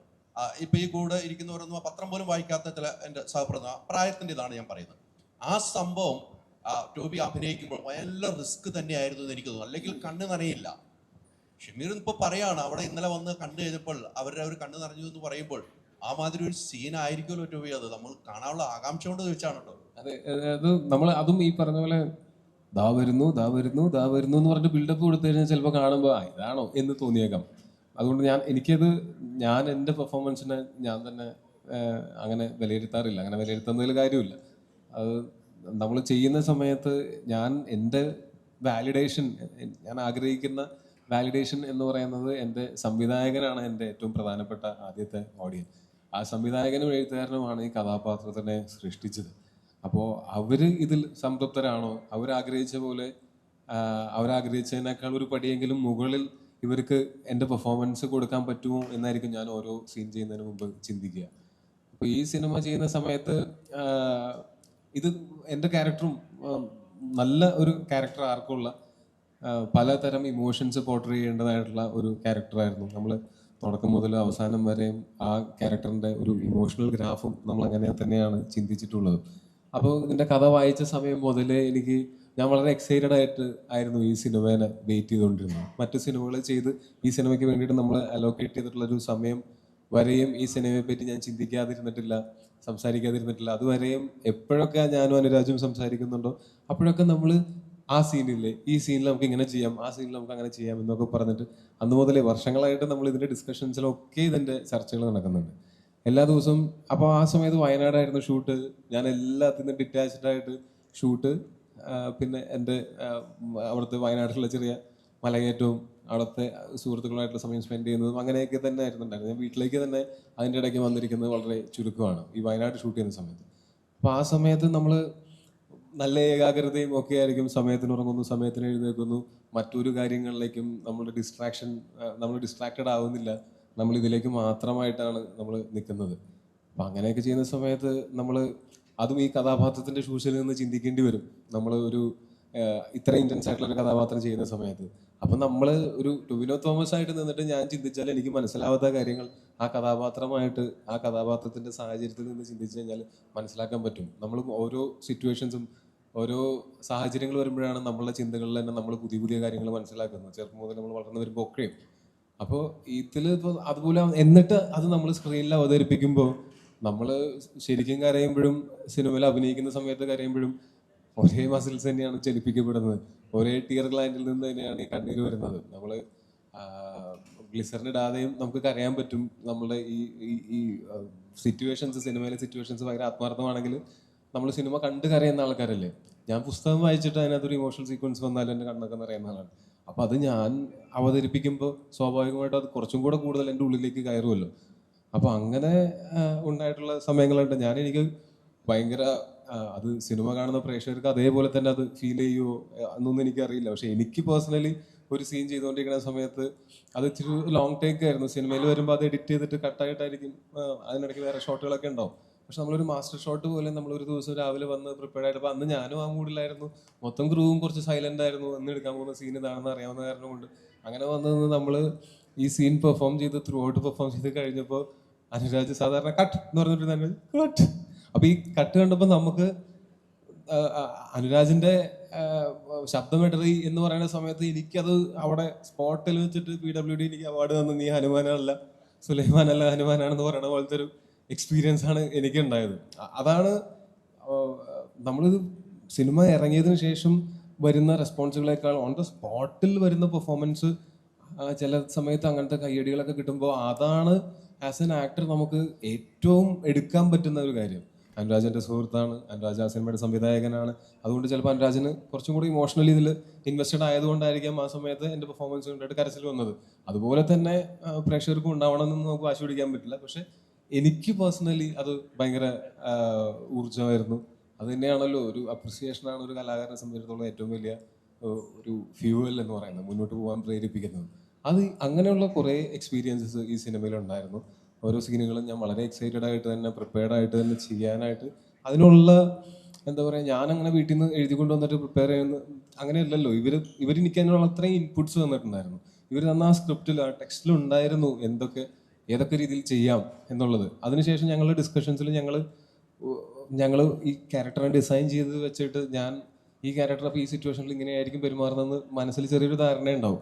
പിന്നെ അവിടെ ചെന്ന് നിന്നിട്ട് എല്ലാവരും നമ്മളൊരു ടീമായിട്ട് വർക്ക് ചെയ്യുന്ന സമയത്ത് മറ്റേ പല ഇൻഹിബിഷൻസും മറന്ന് നമുക്ക് പെർഫോം ചെയ്യാൻ പറ്റും. അതൊക്കെ ഈ സിനിമയിൽ ഭയങ്കരമായിട്ട് ഉണ്ടായിരുന്നു. അനുരാജ്, ഇപ്പൊ ഈ സിനിമ ചോദ്യങ്ങൾ എത്തണേ. ജെയ്ക്സ് പറഞ്ഞിട്ടുണ്ടായിരുന്നു ഈ സിനിമ ഇതിലെ പാട്ട് തന്നെ ഇപ്പൊ ട്രെൻഡിങ്ങിലാണ് ഓടിക്കൊണ്ടിരിക്കുന്നത്. ജെയ്ക്സ് ടോവിനോയുടെ കരിയറിലെ ഏറ്റവും മികച്ച ചിത്രമായിരിക്കും ഇത് എന്ന് പറഞ്ഞിട്ടുണ്ടായിരുന്നു. ശരിക്കും ഇതിങ്ങനെ അതിന്റെ പാട്ടുകൾ തന്നെ നമുക്ക് പിന്നെ കേൾക്കാനായിട്ട് ഇഷ്ടം തോന്നുന്നു, അങ്ങനത്തെ ലെവലാണ് ഇതിന്റെ മ്യൂസിക്കിനെ കുറിച്ചും എങ്ങനെ അതൊന്നും പറയാം? അല്ല, ജെയ്ക്സ് ചേട്ടൻ ശരിക്കും പറഞ്ഞാൽ ഇത് ഷൂട്ട് കഴിഞ്ഞ് ഷമീർ ഫസ്റ്റ് കട്ട് കഴിഞ്ഞ് ആണല്ലോ നമ്മൾ ഈ മ്യൂസിക്കിന് ഇത് പിച്ച് ചെയ്യുക. അപ്പം ജെയ്ക്സ് ചേട്ടൻ അതിൻ്റെ ഓരോ റീൽ വൈസാണ് മ്യൂസിക് ചെയ്തു പോകുക. അപ്പോൾ ഓരോ റീൽ കഴിയുന്നതനുസരിച്ച് സിനിമയുടെ സ്വഭാവം മാറുന്നതിൻ്റെ ഇൻപുട്ട് എനിക്ക് ജെയ്ക്സ് ചേട്ടൻ നിന്ന് കിട്ടുന്നുണ്ടായിരുന്നു. ആ റീലിൽ ഇമോഷൻ അല്ലെങ്കിൽ റീൽ ക്യാവസ് നടക്കുന്നുള്ളതിൻ്റെ പോലെ തന്നെ. അപ്പം നമ്മൾ സിനിമ കണ്ട കൂട്ടരിൽ ആദ്യം ശരിക്കും ഷമീർ ആണ് ആദ്യം ഇത് നമ്മൾ 3 മണിക്കൂറുള്ള ഫുട്ടേജിനെ 2:20 ആക്കുന്നത് ഷമീറാണ്. അതിനുശേഷം നമ്മൾ കാണുന്നു. അതിനുശേഷമാണ് ജെയ്ക്സ് ചേട്ടൻ ഇന്നാവുന്നത്. ജെയ്ക്സ് ചേട്ടൻ ഇന്നാവാൻ കുറച്ച് തുടക്കത്തിൽ കുറച്ച് പ്രയാസമായിരുന്നു. പക്ഷേ വൺസ് പുള്ളി ഇന്നായി കഴിഞ്ഞപ്പോൾ സിനിമയ്ക്ക് സംഭവിച്ച മാജിക്ക് ശരിക്കും എന്നെ തന്നെ ഭയങ്കരമായിട്ട് വിസ്മയപ്പെടുത്തിയ ചില ഏരിയാസൊക്കെ ആ സിനിമയിലുണ്ട്. അപ്പം ത്രൂ ഔട്ട് ജെയ്ക്സ് ചേട്ടനെ പോലത്തെ ഒരു ടെക്നീഷ്യൻ അതിന് ഇൻവോൾവ് ചെയ്ത് വർക്ക് ചെയ്യുക മാത്രമല്ല, ഇപ്പം തുടരെ സിനിമകൾ നന്നായി വന്നുകൊണ്ടിരിക്കുകയാണ് ജെയ്ക്സ് ചേട്ടൻ്റെ. അപ്പോൾ അതിൽ തന്നെ ജെയ്ക്സ് ചേട്ടൻ്റെ മ്യൂസിക്കിൽ എനിക്കൊന്ന് അയ്യപ്പനും കോശിയൊക്കെ കഴിഞ്ഞ ശേഷം പുള്ളിയുടെ ഒരു അടയാളപ്പെടുത്തൽ കൃത്യമായി വരുന്ന ഒരു സിനിമയായിരിക്കും എന്ന് പൂർണ്ണ ബോധ്യമുണ്ട്. ഇപ്പം ജെയ്ക്സ് ചേട്ടൻ്റെ മാത്രമല്ല, ഇതിലൊരു ടെക്നിക്കലി നിൽക്കുന്ന, ഞാൻ കഴിഞ്ഞ ദിവസം ഷമീറിൻ്റെ അടുത്ത് പറയണ്ടായിരുന്നു, എല്ലാവരും ഒരു ടെക്നിക്കൽ ഡിപ്പാർട്ട്മെൻറ്റിൽ നിന്ന് അടുത്ത ടെക്നിക്കൽ ഡിപ്പാർട്ട്മെൻറ്റിലേക്ക് സിനിമ പോകുന്ന സമയത്ത് മറ്റേ ടെക്നിക്കൽ ഡിപ്പാർട്ട്മെൻറ്റിനേക്കാൾ ഞാൻ മികച്ചതാവുക എന്നുള്ളൊരു മത്സര സ്വഭാവം ഈ സിനിമയ്ക്ക് യാത്രയിലുണ്ടായിരുന്നു. അത് ഞാൻ ഇങ്ങനെ മറയുന്ന കാണുകയുണ്ടായിരുന്നു. ഇപ്പം പറഞ്ഞ പോലെ ഈ ബാവക്കയുടെ ഞാൻ നേരത്തെ വർക്ക് ചെയ്ത ആമ എന്നുള്ള സിനിമയാണ് ഞാൻ അസോസിയേറ്റ് ചെയ്യുമ്പോൾ ആമയിൽ ബാവക്ക ഡയറക്ടറായിരുന്നു. അന്ന് മുതലുള്ള പരിചയം. പക്ഷെ ബാവക്ക ശരിക്കും അതിനേക്കാളും ഊർജ്ജത്തോടു കൂടിയാണ് നമ്മൾ സിനിമയിൽ വർക്ക് ചെയ്തത്. ഇപ്പം ചില സ്ഥലത്ത് നമുക്ക് തീ കൺട്രോൾ ചെയ്യാൻ പറ്റാതായി പോയി. അപ്പം ബാവക്ക പൈപ്പ് എടുത്ത് ജമ്പ് ചെയ്ത് ചാടി ഇറങ്ങി നനയ്ക്കുന്നത് കണ്ടപ്പോൾ ഞാൻ വിചാരിച്ചു ബാവക്കതിൻ്റെ ഉള്ളിലത്തെ എനർജി സിനിമയാണ് പുള്ളിയെ നയിക്കുന്നതെന്ന് തോന്നി പലപ്പോഴും. ഈ വെള്ളത്തിൽ നെഞ്ചടിച്ച് വീണിട്ടുണ്ട് ഒരു വലിയ കാട്ടിൻ്റെ അകത്ത് വെള്ളച്ചാട്ടത്തിൽ ഷൂട്ട് ചെയ്യാൻ പോകുമ്പോൾ. ഇപ്പോൾ പ്രണവിൻ്റെ തന്നെ ആയാലും പ്രണവ് അടക്കമുള്ള മുഴുവൻ അങ്ങനെ എടുത്തു പറയേണ്ടതല്ലാത്ത ആർട്ടിസ്റ്റായാലും ടെക്നീഷ്യന്മാരായാലും എടുത്ത എഫേർട്ടിൻ്റെ ഔട്ട്പുട്ടാണ് സിനിമയിൽ വരുന്നത്. അത് എല്ലാവർക്കും അതിൻ്റെ അപ്രിസിയേഷൻ സിനിമ കഴിഞ്ഞിട്ട് കിട്ടും എന്നാണ് ഞാൻ വിശ്വസിക്കുന്നത്. ആര്യ, ഇതിന്റെ ട്രെയിലർ കാണുമ്പോൾ ഇന്ന് ഭയങ്കര കഥ മുന്നോട്ട് നയിക്കുന്ന ഒരു മോട്ടിവേഷൻ കിട്ടുന്ന പോലെ അങ്ങനത്തെ ഒരു കഥാപാത്രമായിട്ട് ഫീൽ ചെയ്തു. ഇങ്ങനെ ഒരു അധികം സിനിമകളിൽ ചെയ്ത കഥാപാത്രങ്ങൾ ആ ഡെപ്തിലേക്ക് എത്തിക്കുക എന്ന് പറഞ്ഞ ചെറിയൊരു കാര്യമല്ല. ഈ കഥാപാത്രം ആവാനായിട്ട് എവിടെന്നെങ്കിലും ഇൻസ്പയർ ചെയ്യുക അല്ലെങ്കിൽ എവിടെന്നെങ്കിലും റിയൽ ആളുകളെ ഇൻസ്പയർ ചെയ്യുക അങ്ങനെ എന്തെങ്കിലും ഉണ്ടായിട്ടുണ്ടോ? അങ്ങനെ ഇന്നൊരാളെന്നില്ല. നമ്മൾ കേരളത്തിൽ കണ്ട് വന്നിരുന്ന സമരനായകന്മാരും അങ്ങനെ ഒത്തിരി പേരെ ഇന്നൊരാളും മാത്രമായിട്ട് ഞാൻ റെഫറൻസ് എടുത്തില്ല. അപ്പോൾ നമ്മൾ അങ്ങനെ കുറച്ചധികം പേര് നമ്മൾ റെഫറൻസ് ആയിട്ട് എടുത്തിട്ടുണ്ട്. കാരണം ഇത്രയും സ്ട്രോങ് ആയിട്ടുള്ള ഒരു ലേഡിയാണ്. സമരത്തിനെ നയിക്കുന്ന ആ ട്രൈബിൻ്റെ മുന്നിൽ നിന്ന് അവരെല്ലാവരെയും ഒരുമിച്ച് നിർത്തി നയിക്കുന്ന ഒരു സ്ട്രോങ് ലേഡിയുടെ ക്യാരക്ടറാണ്. അപ്പോൾ അതിന് വേണ്ടിയിട്ടുള്ള റെഫറൻസുകൾ നമ്മൾ എടുത്തിരുന്നു. അപ്പോൾ ന്യൂസിൽ നിന്നാണെങ്കിലും യൂട്യൂബ് ചാനൽസുകളിൽ നിന്നാണെങ്കിലും. പിന്നെ കൂടുതലും ഭാഷയിലാണ് ഈ ക്യാരക്ടറിന് വേണ്ടിയിട്ട് നമ്മൾ ആദ്യം റാവുള ഭാഷയാണ് പ്ലാൻ ചെയ്തത്. അതിനുശേഷം നമ്മുടെ കൂടെ അഭിനയിച്ചവർ എല്ലാവരും പണിയ ഭാഷ സംസാരിക്കാം. അപ്പം നമ്മൾ പണിയ ഭാഷ ആ സ്ലാങ് ഭാഷ എന്ന് പറയാൻ പറ്റുമെന്ന് അറിയില്ല, കാരണം മലയാളം തന്നെയാണ് അവർ പറയുന്നത്. നമ്മൾ ശ്രദ്ധിച്ചു കഴിഞ്ഞാൽ നമുക്ക് മനസ്സിലാവും. അപ്പോൾ അതിന് വേണ്ടിയിട്ട് അവരിൽ തന്നെ നമുക്ക് പ്രസാദ് എന്ന് പറയുന്ന ചേട്ടൻ നമ്മുടെ കൂടെ അഭിനയിക്കുകയും ചെയ്തിട്ടുണ്ട്. ഇപ്പോൾ ഡബ്ബിങ് ടൈമിലാണെങ്കിലും നമുക്ക് ഒരു ആ സ്ലാങ് കറക്റ്റ് ചെയ്യാനൊക്കെ പുള്ളി കൂടെ നിന്ന് എഫേർട്ട് അവരും എൻ്റെ ഒപ്പം തന്നെ പണിയെടുത്തിട്ടുണ്ട്. അങ്ങനെ ഒത്തിരി പേരുടെ എഫേർട്ട് ഞാൻ ഒറ്റയ്ക്ക് എടുത്ത് പൊക്കിയതല്ല, കാരണം എനിക്ക് അത്രയും സപ്പോർട്ട്. ഇപ്പം അനുരാജും അഭിനയം മാത്രമല്ല, അതുപോലെ തന്നെ നമ്മുടെ AD ടീം ആണെങ്കിൽ പോലും ചില സമയത്ത് നമുക്ക് ഇവരോട് ചോദിക്കുമ്പോൾ ഇവർ ചിലപ്പോൾ ദൂരെയൊക്കെ ആയിരിക്കും ഇരിക്കുന്നത്. അപ്പം നമ്മുടെ കൂടെയുള്ള ഈ മൂവിയുടെ AD ടീംസ് ആണെങ്കിലും ഓടിയിരുന്ന് എന്താ വേണ്ടതെന്ന് വെച്ച് കഴിഞ്ഞാൽ അത് പറഞ്ഞു തരാനും പിടിക്കാനും ഒക്കെ അവരും ഒത്തിരി എഫേർട്ടുണ്ട്. മലയാളത്തിൽ മിസ് ചെയ്തുകൊണ്ടിരിക്കുകയാണ്. തെറ്റ് കണ്ട തെറ്റെന്ന് പറയാൻ പോലും ഇപ്പം മടിയാണ്. പറഞ്ഞാൽ അത് തെറ്റല്ല എന്ന രീതിയിലേക്ക് ആക്കിക്കൊണ്ടിരിക്കുകയാണ്. ശരിക്കും സിനിമകൾ ഇപ്പോൾ അങ്ങനത്തെ ഒരു മുന്നോട്ട് വെക്കാനായിട്ട് തന്നെ മടിയാണോ, അതോ അങ്ങനത്തെ നിയമം സംരക്ഷിക്കേണ്ടവരെ ശിക്ഷിക്കുന്ന ആ ഒരു സിസ്റ്റത്തിലേക്ക് വന്നുകൊണ്ടിരിക്കുകയാണോ ആസ് എ ആർട്ടിസ്റ്റ്? എന്താ അത് തോന്നുക? അല്ല, എന്നും അങ്ങനെയൊക്കെ തന്നെ അല്ലായിരുന്നോ? അപ്പൊ പിന്നെ നമുക്ക് ചെയ്യാനുള്ള സിനിമകൾ, നമ്മൾ ആഗ്രഹിക്കുന്ന പോലെ സിനിമകൾ ചെയ്യുക എന്നുള്ളതല്ലാതെ ഇങ്ങനെ വരും വരായകളെ കുറിച്ച് നമ്മൾ അമിതമായിട്ട് ചിന്തിച്ചു കഴിഞ്ഞാലും നമ്മൾ ചെയ്യാൻ ആഗ്രഹിച്ച കാര്യങ്ങൾ ചെയ്യാൻ പറ്റാതായി പോകും. അപ്പൊ ഞാനിങ്ങനെ അങ്ങനെ അധികം ഓവർ തിങ്ക് ചെയ്യാറില്ല. സിനിമയിൽ വരുമ്പോൾ ഞാൻ സിനിമയിൽ വന്നിട്ട് രക്ഷപ്പെട്ടില്ലെങ്കിലോ എന്ന് ഞാൻ എല്ലാ ദിവസവും ആലോചിച്ചുകൊണ്ടിരുന്നാൽ ഞാൻ ഒരിക്കലും രക്ഷപ്പെടില്ല. കലാകാരന് ആ ഒരു സ്വാതന്ത്ര്യം ഉണ്ടെന്ന് വിശ്വസിക്കുന്നുണ്ട് ഇപ്പോഴും. പിന്നെ കലയ്ക്ക് അത്രയും ഇൻഫ്ലുവൻസ് ഉണ്ടെങ്കിൽ സ്വാതന്ത്ര്യത്തിനേക്കാൾ ഉപരി അതൊരു കടമയല്ലേ. ഏറ്റവും കൂടുതൽ ആളുകളെ ഇൻഫ്ലുവൻസ് ചെയ്യുന്ന ഒരു കലാരൂപമാണ് സിനിമ. ആ എല്ലാ സിനിമയും സാരോപദേശ കഥയായിരിക്കണമെന്നോ അല്ലെങ്കിൽ ഒരു മെസ്സേജ് അതിന് വേണമെന്നോ ഒന്നും നിർബന്ധമില്ല. പക്ഷെ നമ്മളൊരു മെസ്സേജ് കൊടുക്കുന്നുണ്ടെങ്കിൽ അത് മാന്യമായിട്ടുള്ള ന്യായമായിട്ടുള്ളൊരു മെസ്സേജ് ആയിരിക്കണം.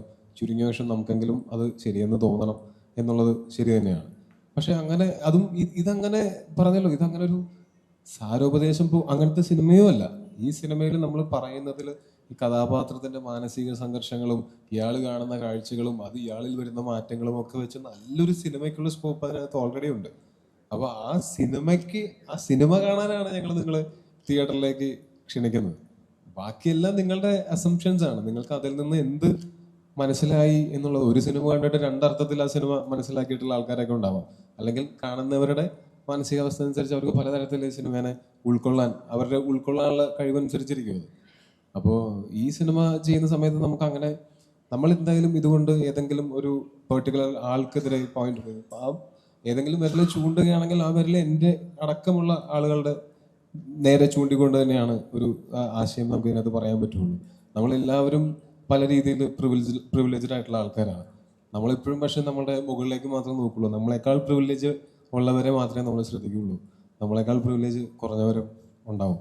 അപ്പോൾ അവർക്ക് ചിലപ്പോൾ ഇങ്ങനെ ഒരു സിനിമ ചെയ്ത് ഇങ്ങനെ ഒരു ആശയം പറയാനായിട്ട് പറ്റിയെന്ന് വരില്ല.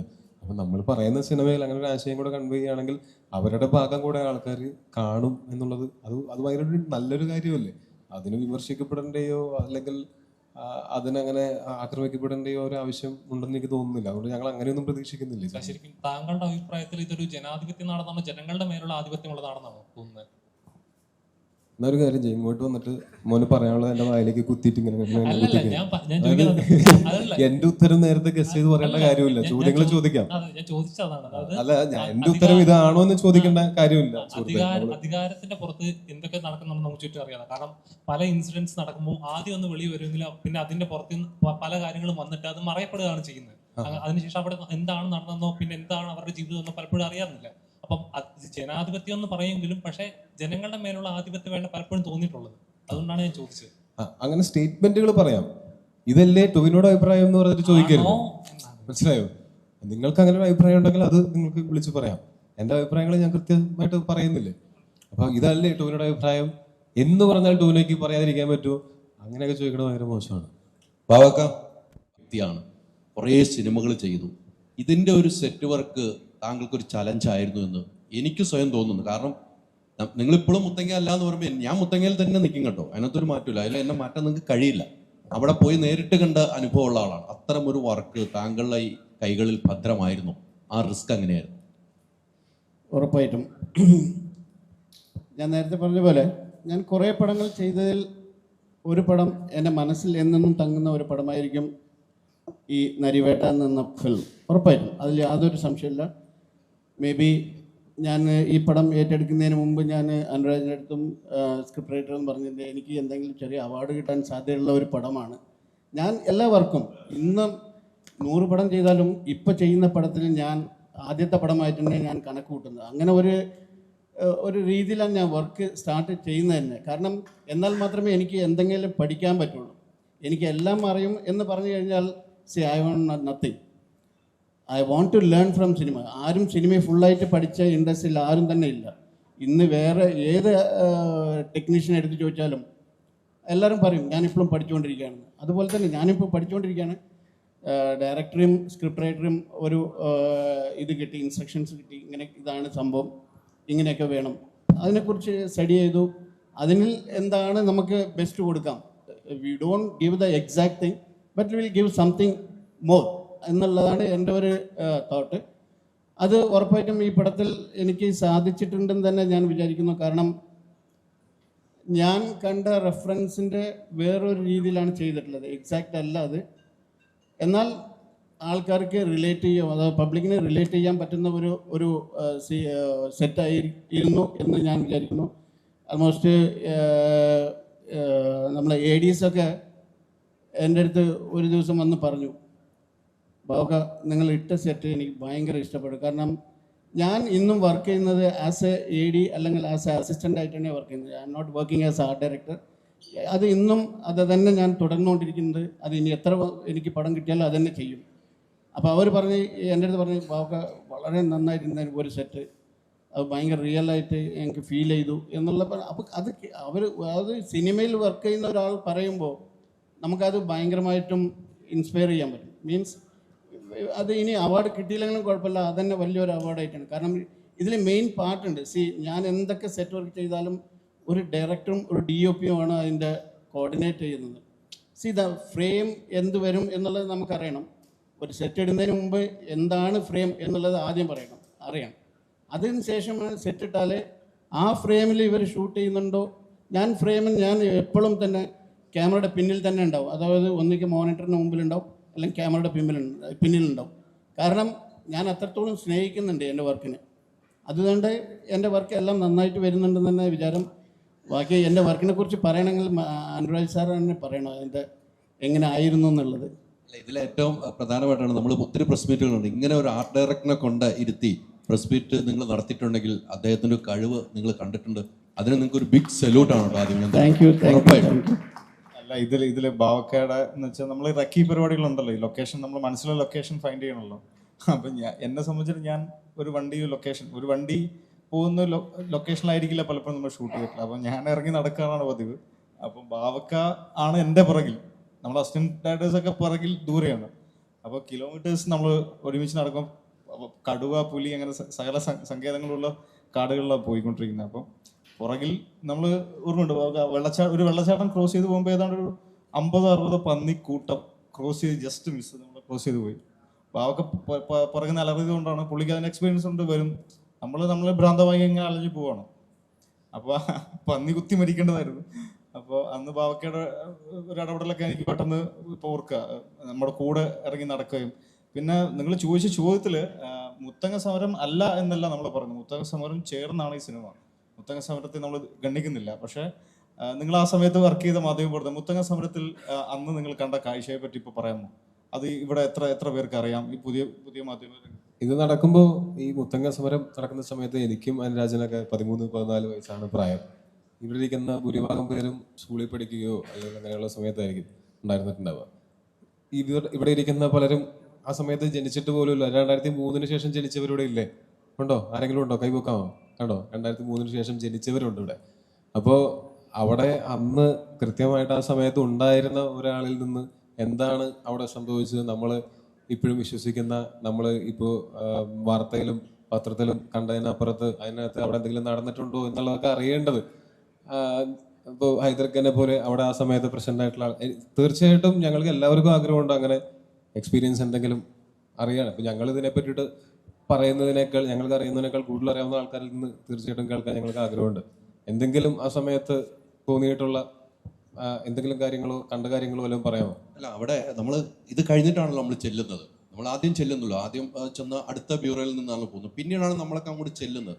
പക്ഷേ ഞാൻ ഇപ്പോഴും പറയുന്നത് അവിടെ 2 പേരല്ല മരിച്ചിരിക്കുന്നത്. അതിൽ ഞാൻ ഉറച്ചു വിശ്വസിക്കുന്ന ഒരാളാണ്. മുത്തങ്ങ സമരത്തിൽ ഇന്ന് വരുന്ന വാർത്തയിൽ 2 പേര്, ഒരു പോലീസുകാരനും ഒരു ആദിവാസിയും മരിച്ചു എന്ന് അത് വിശ്വസിക്കാത്ത ഒരു വ്യക്തിയാണ്, ഒരു മാധ്യമപ്രവർത്തകനാണ് ഞാൻ. ഒരിക്കലും അത് ഉൾക്കൊള്ളുന്നില്ല. കാരണം അത്രമാത്രം വേട്ട നടന്ന സംഭവമാണ്. ഈ പേര് പോലെ തന്നെ അത്രമാത്രം വേട്ടയാടിയപ്പെട്ട ആദിവാസികളാണ്. ആദിവാസികൾക്ക് നേരെ ഉണ്ടായ അതിക്രമം വലുതായിരുന്നു. അതിനുശേഷം വലിയ സമരം, ഞാൻ ഈ പറഞ്ഞ പോലെ 6ാം സമരത്തിന് ഞങ്ങൾ പോയതാണ്. അവിടെയും റബ്ബറിൻ്റെ മുകളിൽ ഇരുന്ന മണ്ണെണ്ണ ഒഴിക്കുന്ന പെട്രോൾ ഒഴിക്കുന്ന സമയത്തും അതും റിപ്പോർട്ട് ചെയ്യാൻ പോയ ഒരു വ്യക്തിയാണ് ഞാൻ. ഇപ്പോഴും പറയുന്നത്, നിങ്ങൾ ഇത് നീതിപൂർവമാണ് ഈ സിനിമ വരുന്നതെങ്കിൽ നിങ്ങൾക്ക് ഏറ്റവും വലിയ വിജയം സമ്പാദിക്കാൻ പോകുന്ന സിനിമ ഇതായിരിക്കും എന്ന കാര്യത്തിൽ ഒരു ഡൗട്ടും എനിക്കില്ല. ഞാൻ ഇപ്പോഴും എൻ്റെ ഒരു വിശ്വാസമാണ്, 2 പേരല്ല അവിടെ മരിച്ചതെന്ന് ഞാൻ എവിടെയും ഏത് ചർച്ചയ്ക്കും വന്ന് പറയാൻ ഞാൻ തയ്യാറാണ്. ഇനി സിനിമ കണ്ടതിന് ശേഷം എനിക്ക് പറയാൻ പറ്റും പല കാര്യങ്ങളും. സിനിമയ്ക്ക് മുമ്പ് എൻ്റെ എക്സ്പീരിയൻസ് ഞാൻ അത് കഴിഞ്ഞിട്ടാണ്. അത് ഇവിടുന്ന് പോയാൽ നമ്മുടെ ഒരു ക്യാമറ ഉണ്ട്, റിപ്പോർട്ടർ റിവ്യൂണ്ട്, പ്രദീപ് ഇവിടെ ഉണ്ട്. പ്രദീപ് വന്ന് കാസർഗോഡാണ് ഇന്ത്യ വിഷനുള്ളത്. പ്രദീപ് ഇവിടെ ഉണ്ടെന്ന് എനിക്ക് തോന്നുന്നു. ആ പ്രദീപ് കാസർഗോഡ് നിന്ന് മുത്തങ്ങയിലേക്ക് പോയ ഒരു വ്യക്തിയാണ്. ഇവിടെ ഉണ്ടായ ക്യാമറ ഇപ്പോൾ റിപ്പോർട്ടർ റിവ്യൂലുള്ള, അന്ന് ഇന്ത്യ വിഷനിലായിരുന്നു, അന്ന് അവൻ കാസർഗോഡ് ബ്യൂറോയിലായിരുന്നു. അവിടുന്ന് പെട്ടെന്ന് അവിടുന്ന് മുത്തങ്ങയിലേക്ക് പോകണമെന്ന് പറഞ്ഞ് പോയി. എന്നിലും മുമ്പെത്തിയ ഒരു ക്യാമറയാണ് അവിടെ. ഞാൻ അത് കഴിഞ്ഞിട്ടാണ് പോകുന്നത്. അപ്പോൾ ഞങ്ങൾ കുറേ പേര്, എനിക്ക് ഇവിടെ ഉള്ള മെയിൻ ചാനലിലെ ക്യാമറമാൻ എത്ര പേരുണ്ടെന്ന് അറിയാമല്ലോ അവിടെ പോയത്. ഞാൻ കണ്ട കാഴ്ചകൾ എന്നെ വേദനിപ്പിക്കുന്ന കാഴ്ചകളായിരുന്നു. ആ വേദനിപ്പിക്കുന്ന കാഴ്ചയിൽ നിരപരാധിയായ ആദിവാസികളും അതിൽ നിരപരാധിയായ പോലീസുകാരും ഉണ്ടായിരുന്നു, അങ്ങോട്ടും ഇങ്ങോട്ടും ഉണ്ടായിരുന്നു. അത് കണ്ണു നനച്ച കാഴ്ചകൾ ഇഷ്ടം പോലെ അനുഭവിച്ച ഒരു വ്യക്തിയാണ് ഞാൻ. അതുകൊണ്ട് തന്നെയാണ് ഈ സിനിമകളിൽ ഇത്ര യാത്ര ചെയ്യുന്നത്. ഈ സിനിമ എനിക്ക് കാണാനുള്ളൊരു എന്താന്ന് പറഞ്ഞാൽ, എനിക്ക് എത്രയും പെട്ടെന്ന് കാണി. 23-ാം തീയതി വരെ ഒന്നും വെയിറ്റ് ചെയ്യാൻ പറ്റില്ല. 16-ാം തീയതി വരെ ഒന്നും അന്ന് എല്ലാ പരിപാടിയും ക്യാൻസൽ ചെയ്തിട്ടിരിക്കണം. ഒന്ന് കണ്ടാൽ പോലെ ഈ സിനിമ 2 or 3 പ്രാവശ്യം കണ്ടാലേ എനിക്ക് സിനിമ ഉള്ളിലേക്ക് കയറുള്ളൂ എന്ന് വിശ്വസിക്കുന്ന ആളാണ്. കാരണം എനിക്കറിയാവുന്ന കുറേ വേദനകളുണ്ട്. എനിക്കിപ്പോഴും തോന്നുന്നു, അതിങ്ങനെ ഒരു പ്രോഗ്രാം ചെയ്യുമ്പോൾ ഒരു അമ്മ പറഞ്ഞ എൻ്റെ കണ്ണ് നനച്ച, എൻ്റെ മകന് കയറിക്കിടക്കാൻ ഒരു ഭൂമി ഇല്ലാത്തത് കൊണ്ടാണ് ഞാൻ സമരത്തിന് പോയെന്ന് പറഞ്ഞത്. എൻ്റെ മോന് കിടക്കണം, അതുകൊണ്ട് ഞാൻ പോയി, അമ്മയെന്നെനിക്ക് ഞാൻ പോയി. അങ്ങനെ എത്ര ആദിവാസികളെ കണ്ടാണെന്ന് ഞാൻ. അതുകൊണ്ട് ഞാൻ പറഞ്ഞത്, എൻ്റെ എക്സ്പീരിയൻസ് വെച്ച് നോക്കുമ്പോൾ ഈ സിനിമ നിങ്ങൾ അതിൽ നീതി പുലർത്തിയിട്ടുണ്ട്. നിങ്ങൾ സ്ക്രിപ്റ്റ് റൈറ്റർ നീതി പുലർത്തി, ഡയറക്ടറും അഭിനയിച്ചൊരു നീതി പുലർത്തിയിട്ടുണ്ട്.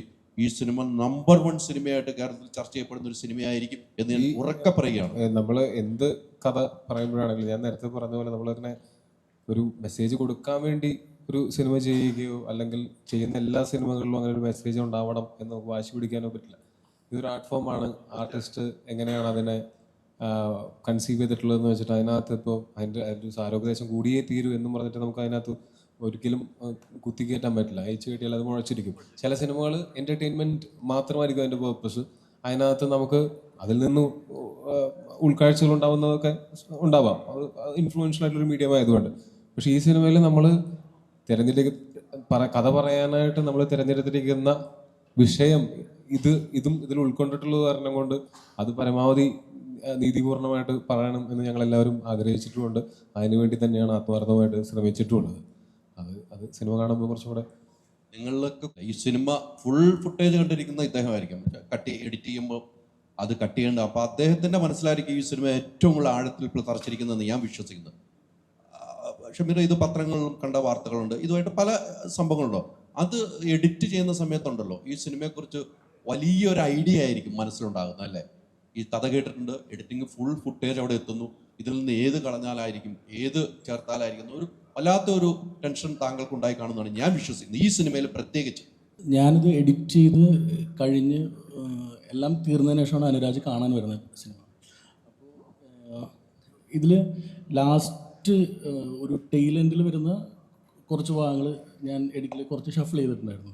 അപ്പോൾ ഞാൻ അതുപോലെ തന്നെ 1-2 സീൻസ് ഇങ്ങനെ മാറിയിട്ടുണ്ടായിരുന്നു. അപ്പോൾ ഞാൻ ഇത് എഡിറ്റ് ചെയ്ത് കഴിഞ്ഞ് അനുരാജ് കാണാൻ മുകളിലേക്ക് പോയി. ഞാൻ ഇരുന്നില്ല. അപ്പോൾ ഞാൻ എൻ്റെ മനസ്സിലിങ്ങനെ ഇവൻ കണ്ടിട്ട് വന്ന് തറക്കിക്കും തിരിച്ചു മാറ്റാൻ. അപ്പോൾ ഞാൻ എന്തെങ്കിലും പറയാം എന്ന് വിചാരിച്ച് ഞാൻ അടിയിലിരിക്കുന്നു. അതേപോലെ തന്നെ ഇവനും അവനെന്തെങ്കിലും മാറ്റിയിട്ടുണ്ടായിരിക്കും, ഞാനത് തിരിച്ച് മാറ്റും എന്ന് വിചാരിച്ച് ഇവനും പോകുന്നു. അങ്ങനെ ഇവൻ പടം കണ്ട് തിരിച്ചിറങ്ങി വന്നിട്ട് ഒന്നും സംസാരിക്കാതെ കുറച്ച് നേരം അവിടെ ഇരുന്നു. അപ്പോൾ ഞാൻ വിചാരിച്ച് പണി പാളി. കുറച്ച് നേരം കഴിഞ്ഞ് പിന്നെ കണ്ണൊക്കെ നിറഞ്ഞ്. സോ അതായിരുന്നു ഈ പടം. ഇപ്പോൾ എൻ്റെ അസിസ്റ്റൻ്റ് ഉണ്ടായിരുന്ന ആ സമയത്ത് അവൻ്റെയും റിയാക്ഷൻ അതായിരുന്നു. ഞങ്ങൾ ഒരുപാട് പേര് പടം കണ്ടു. പടം കണ്ട ആൾക്കാരുടെയൊക്കെ ഒരു പോയിന്റ് ഉണ്ട് ഇതിൽ. ആ ഏരിയയൊക്കെ എത്തുമ്പോൾ ആൾക്കാർക്കും എല്ലാവർക്കും ഭയങ്കരമായിട്ട് ടച്ച് ചെയ്യുന്നുണ്ടായിരിക്കും. അങ്ങനെ തന്നെയായിരുന്നു ഞാൻ വർക്ക് ചെയ്യുന്ന സമയത്ത്. ഡയറക്ടറിനോട് ഓക്കെ ഇവിടെ straight history is a set of lies agreed upon എന്ന് പറഞ്ഞ് നെപ്പോളിയൻ്റെ ഒരു കോട്ടുണ്ട്. ഇപ്പം നരിവേളിലേക്ക് വരുമ്പം ട്രൂ ഇവൻറ്റും ഫിക്ഷനോട് ബ്ലെൻഡ് ചെയ്തിട്ടാണെന്ന് പറഞ്ഞിട്ടാണ് നിങ്ങൾ ജനങ്ങളിലേക്ക് ഇത് എത്തിക്കുന്നത്. പക്ഷേ ഇപ്പം നേരത്തെ പറഞ്ഞ പോലെ എന്തെങ്കിലും തരത്തിലൊരു കോൺട്രവേഴ്സിയിലേക്ക് വരുവാണെങ്കിൽ അതിൻ്റെ full responsibility captain of the ship താങ്കൾക്കാണ്. പക്ഷെ അവിടെ ടോവിനോ എന്ന് പറയുന്ന ഒരു നടൻ ഈ ചോദ്യങ്ങൾ കേൾക്കേണ്ടി അല്ലെങ്കിൽ ചോദ്യങ്ങൾക്ക് മറുപടി പറയേണ്ട ഒരു അവസ്ഥയിലേക്ക് വരുവാണ്. ഇപ്പം ടോവിനോ തന്നെ അഭിനയിച്ച ഇപ്പം എമ്പുരാനിലാണെങ്കിൽ കൂടി നമുക്കത് കാണാൻ സാധിച്ചു. അപ്പം അതിനോട് താങ്കളുടെ ഒരു പ്രതികരണം എന്താണ് ഡയറക്ടറിൻ്റെ? അല്ല, ഇത് നമ്മൾ 23-ാം തീയതി റിലീസ് ചെയ്യുന്ന ദിവസം തീരുമാനിക്കുന്ന കാര്യമല്ലല്ലോ ഈ സിനിമ. നമ്മളിപ്പോൾ കഴിഞ്ഞ ഞാൻ പറഞ്ഞ 4 വർഷമായി ഈ സിനിമ തിരക്കഥയാവുന്ന കാലം മുതൽ ഇങ്ങോട്ടുള്ള യാത്രയിൽ ടൊവിയുണ്ട്. ഇതിൽ മോസ്റ്റ് ഓഫ് ടെക്നീഷ്യൻസും ഉണ്ട്, ഇതിൻ്റെ കൂടെ തന്നെ ഉണ്ട്. ഇപ്പം ഷമീർ ശരിക്കും ഈ സിനിമയുടെ പ്രൊഡക്ഷൻ്റെ ഭാഗമായിട്ടുണ്ടായിരുന്ന ആളാണ്, മറ്റ് ചില സാങ്കേതിക കാരണങ്ങളാൽ മാറിയതാണ്.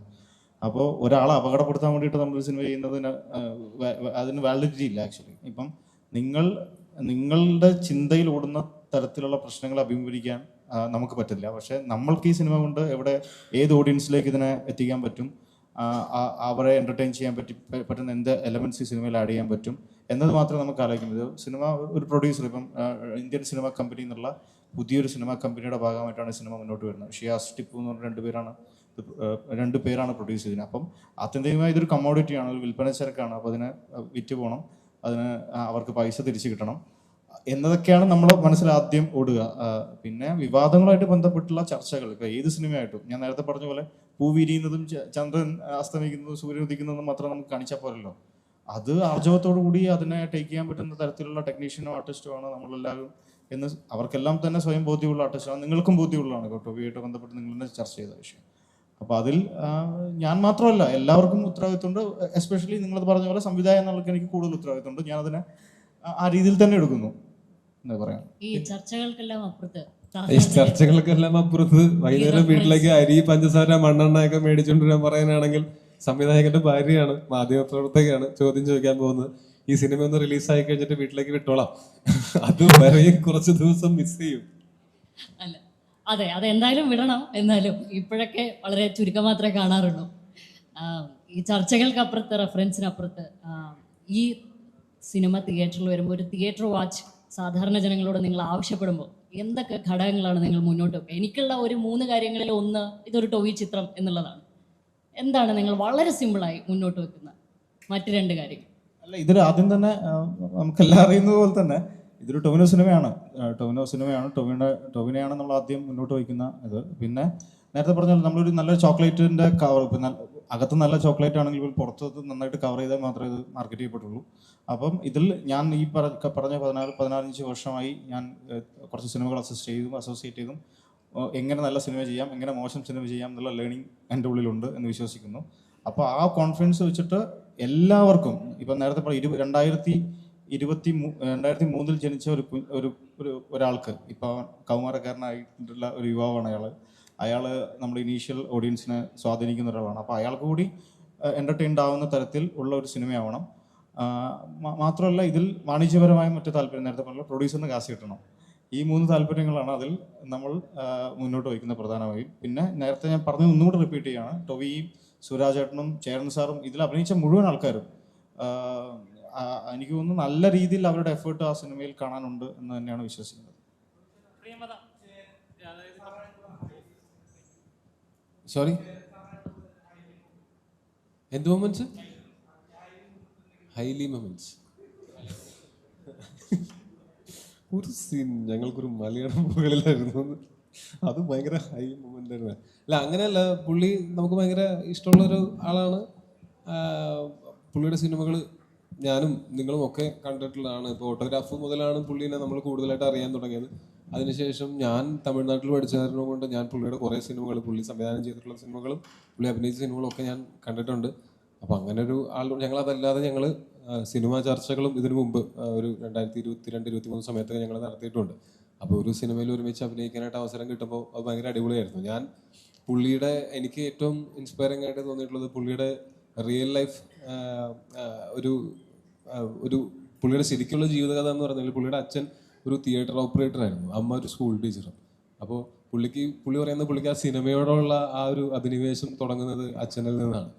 അപ്പോൾ ടൂറിൻ ടാക്കീസ് എന്ന് പറഞ്ഞിട്ടുള്ള ഒരു തിയേറ്റർ ഓപ്പറേറ്റർ ആയിരുന്നു. അവിടെ നിന്ന് പുള്ളി ചെന്നൈയിൽ വന്ന് അസിസ്റ്റന്റ് ഡയറക്ടറായി. അവിടെ നിന്ന് പുള്ളി സിനിമയിൽ അഭിനയിക്കുന്ന, സിനിമകൾ സംവിധാനം ചെയ്യുന്ന ഒരാളായിട്ട് തിരിച്ച് വീട്ടിലേക്ക് ചെല്ലുന്ന സമയത്തുണ്ടായിട്ടുള്ള പുള്ളിയുടെ വീട്ടുകാരുടെയൊക്കെ ഒരു എക്സൈറ്റ്മെൻറ്റും ഒക്കെ പറയുമ്പോൾ എനിക്ക് ഓർമ്മ വന്നത് നമ്മളെ സിനിമ പാരഡൈസ് എന്നുള്ള സിനിമയാണ്. അപ്പോൾ അതെനിക്ക് ഭയങ്കര ഇൻട്രസ്റ്റിംഗ് ആയിട്ട് തോന്നിയായിരുന്നു. അതുപോലെ പുള്ളി ഞങ്ങളങ്ങനെ കുറേ സിനിമാ ചർച്ചകൾ ഉണ്ടായിട്ടുമുണ്ട്. ഇത് പ്രിയമതയുടെ ഒരു ചോദ്യം വന്നിട്ടുണ്ടായിരുന്നു. പ്രിയമത മിന്നൽമള എന്ന സോങ് ഇറങ്ങിയതിനു ശേഷം സോഷ്യൽ മീഡിയയിൽ താങ്കൾ വളരെയധികം ട്രെൻഡിങ് ആണ്. ഇപ്പം എടുത്ത് നോക്കിയാൽ തന്നെ കേരളത്തിലൊരു ക്രഷ് എന്ന് തന്നെ വേണം പറയാം. അപ്പം സോഷ്യൽ മീഡിയയിൽ അത്രയും വൈറലാണ്, ഇൻസ്റ്റാഗ്രാമിൽ റീൽസിലൂടെ ഒക്കെ ആയാലും അത്രയും നന്നായി പൊക്കോണ്ടിരിക്കുകയാണ്. അപ്പം എങ്ങനെ ഉണ്ടായിരുന്നു ഇങ്ങനെ ഒരു എക്സ്പീരിയൻസ്? ടൊവിനോ എന്ന് പറയുമ്പോൾ നമുക്കൊരു റൊമാൻറ്റിക് ചോക്ലേറ്റ് ഹീറോ എന്ന ലെവലിലേക്ക് നമുക്ക് ആ സീൻ കാണുമ്പോൾ നമുക്ക് അങ്ങനെ ഫീൽ ചെയ്യുന്നുണ്ട്. എങ്ങനെ ഉണ്ടായിരുന്നു ടൊവിനോ എന്നൊരു ആക്ടർ? ഞാൻ സിനിമയിലേക്ക് വരുന്നതിന് മുന്നേ അത്രയധികം ഫോളോ ചെയ്ത work one of the actors Tovino തന്നെയാണ്. ആൻഡ് എനിക്ക് വളരെയധികം ആരാധനയുള്ള ഒരു ആക്ടറാണ്. അപ്പോൾ ഡെഫിനറ്റ്ലി ഇത്രയും എക്സ്പീരിയൻസ്ഡ് ആയിട്ടുള്ള ആക്ടേഴ്സിനോട് ആക്ട് ചെയ്യുമ്പോൾ എനിക്കത് ഭയങ്കര ബെനിഫിഷ്യലാണ്. ആൻഡ് മിന്നൽ വള ഇത്രയും ഹിറ്റായതിൽ ഞാൻ വളരെയധികം സന്തോഷിക്കുന്നു. ഇപ്പം എവിടെ പോയാലും ഞാൻ ഈ പാട്ട് കേൾക്കാറുണ്ട്. ഇന്ന് രാവിലെ തന്നെ ഞാൻ ഒരു സ്ഥലത്ത് പോയപ്പോൾ ഈ പാട്ട് പ്ലേ ചെയ്യുന്നുണ്ട്. ഏത് ക്യാബിൽ കയറിയാലും ഇപ്പോൾ ഈ പാട്ടാണ്. സോ അതെനിക്കൊരു ഫസ്റ്റ് ടൈം എക്സ്പീരിയൻസ് ആട്ടോ. സോ അത് ഞാൻ വളരെയധികം ഹാപ്പിയാണ്. ഇങ്ങനെ സബ്ജക്റ്റ് കേട്ടപ്പോൾ ഫസ്റ്റ് മൈൻഡിൽ വന്നത് എന്തായിരുന്നു? മൈൻഡിൽ വന്നത് ഇതിപ്പോൾ ഞാൻ ഈ പടത്തിൽ ഇല്ലായിരുന്നെങ്കിൽ, ഞാൻ ജസ്റ്റ് ആസ് എൻ ഓഡിയൻ്റ് ആണ് ഈ പടം കാണുന്നുണ്ടായിരുന്നെങ്കിൽ എനിക്ക് ഡെഫിനറ്റ്ലി തോന്നിയേനെ എന്തെങ്കിലും എനിക്ക് ഇങ്ങനത്തെ ഒരു പടത്തിൽ ഒരു ഭാഗമായാൽ നല്ലതായിരുന്നു എന്ന് തോന്നിയേനെ. അപ്പോൾ ഞാൻ വളരെ ഹാപ്പിയാണ്. ഇത്രയും അടിപൊളിയാണ്, ഇത്രയും ഇമ്പോർട്ടൻ്റ് ആയിട്ടുള്ള ഒരു പടത്തിൽ ഞാനൊരു ഭാഗമാണ്. രണ്ട് പോലീസുകാരെ എടുത്താൽ അവരുടെ ഐഡിയോളജീസ് വ്യത്യാസമായിരിക്കും, രാഷ്ട്രീയ കാഴ്ചപ്പാടുകൾ വ്യത്യാസമായിരിക്കും, ആശയങ്ങളെല്ലാം വ്യത്യാസമായിരിക്കും. പക്ഷെ ഇവർ യൂണിഫോം ഇട്ട് കഴിഞ്ഞാൽ പിന്നെ അവരുടെ 60 പേർക്കും അറിയായിരിക്കും നമ്മൾ ചെയ്യുന്നതല്ല ശരി, അവരുടെ ഭാഗത്താണ് ശരി. പക്ഷെ ഡ്യൂട്ടിയാണ്, അത് ചെയ്തേ പറ്റുള്ളൂ. അപ്പോൾ ഈ നരിവേട്ടയിൽ ഹൈലൈറ്റ് ചെയ്യുന്നത് ഇങ്ങനെയുള്ള ഇവൻറ്റ്സ്, ഈ ഒരു ഇങ്ങനത്തെ മൊമെന്റ്സ് ആണോ, അതെയോ ഈ ആശയപരമായ വ്യത്യാസം ഉണ്ടെങ്കിലും ജോലി ആയതുകൊണ്ട് ചെയ്യേണ്ടി വരുന്ന ഒരു പോലീസുകാരൻ്റെ ഇമോഷൻസിനെയാണോ ഈ പടം ഹൈലൈറ്റ് ചെയ്യുന്നത്? ചിലപ്പോൾ നമുക്കൊക്കെ ഉള്ളൊരു പ്രിവിലേജ് ഇല്ലാത്ത ഒരു ജോലി ചെയ്യുന്ന ആൾക്കാരാണ് പോലീസ്, പട്ടാളം തുടങ്ങിയിട്ടുള്ള.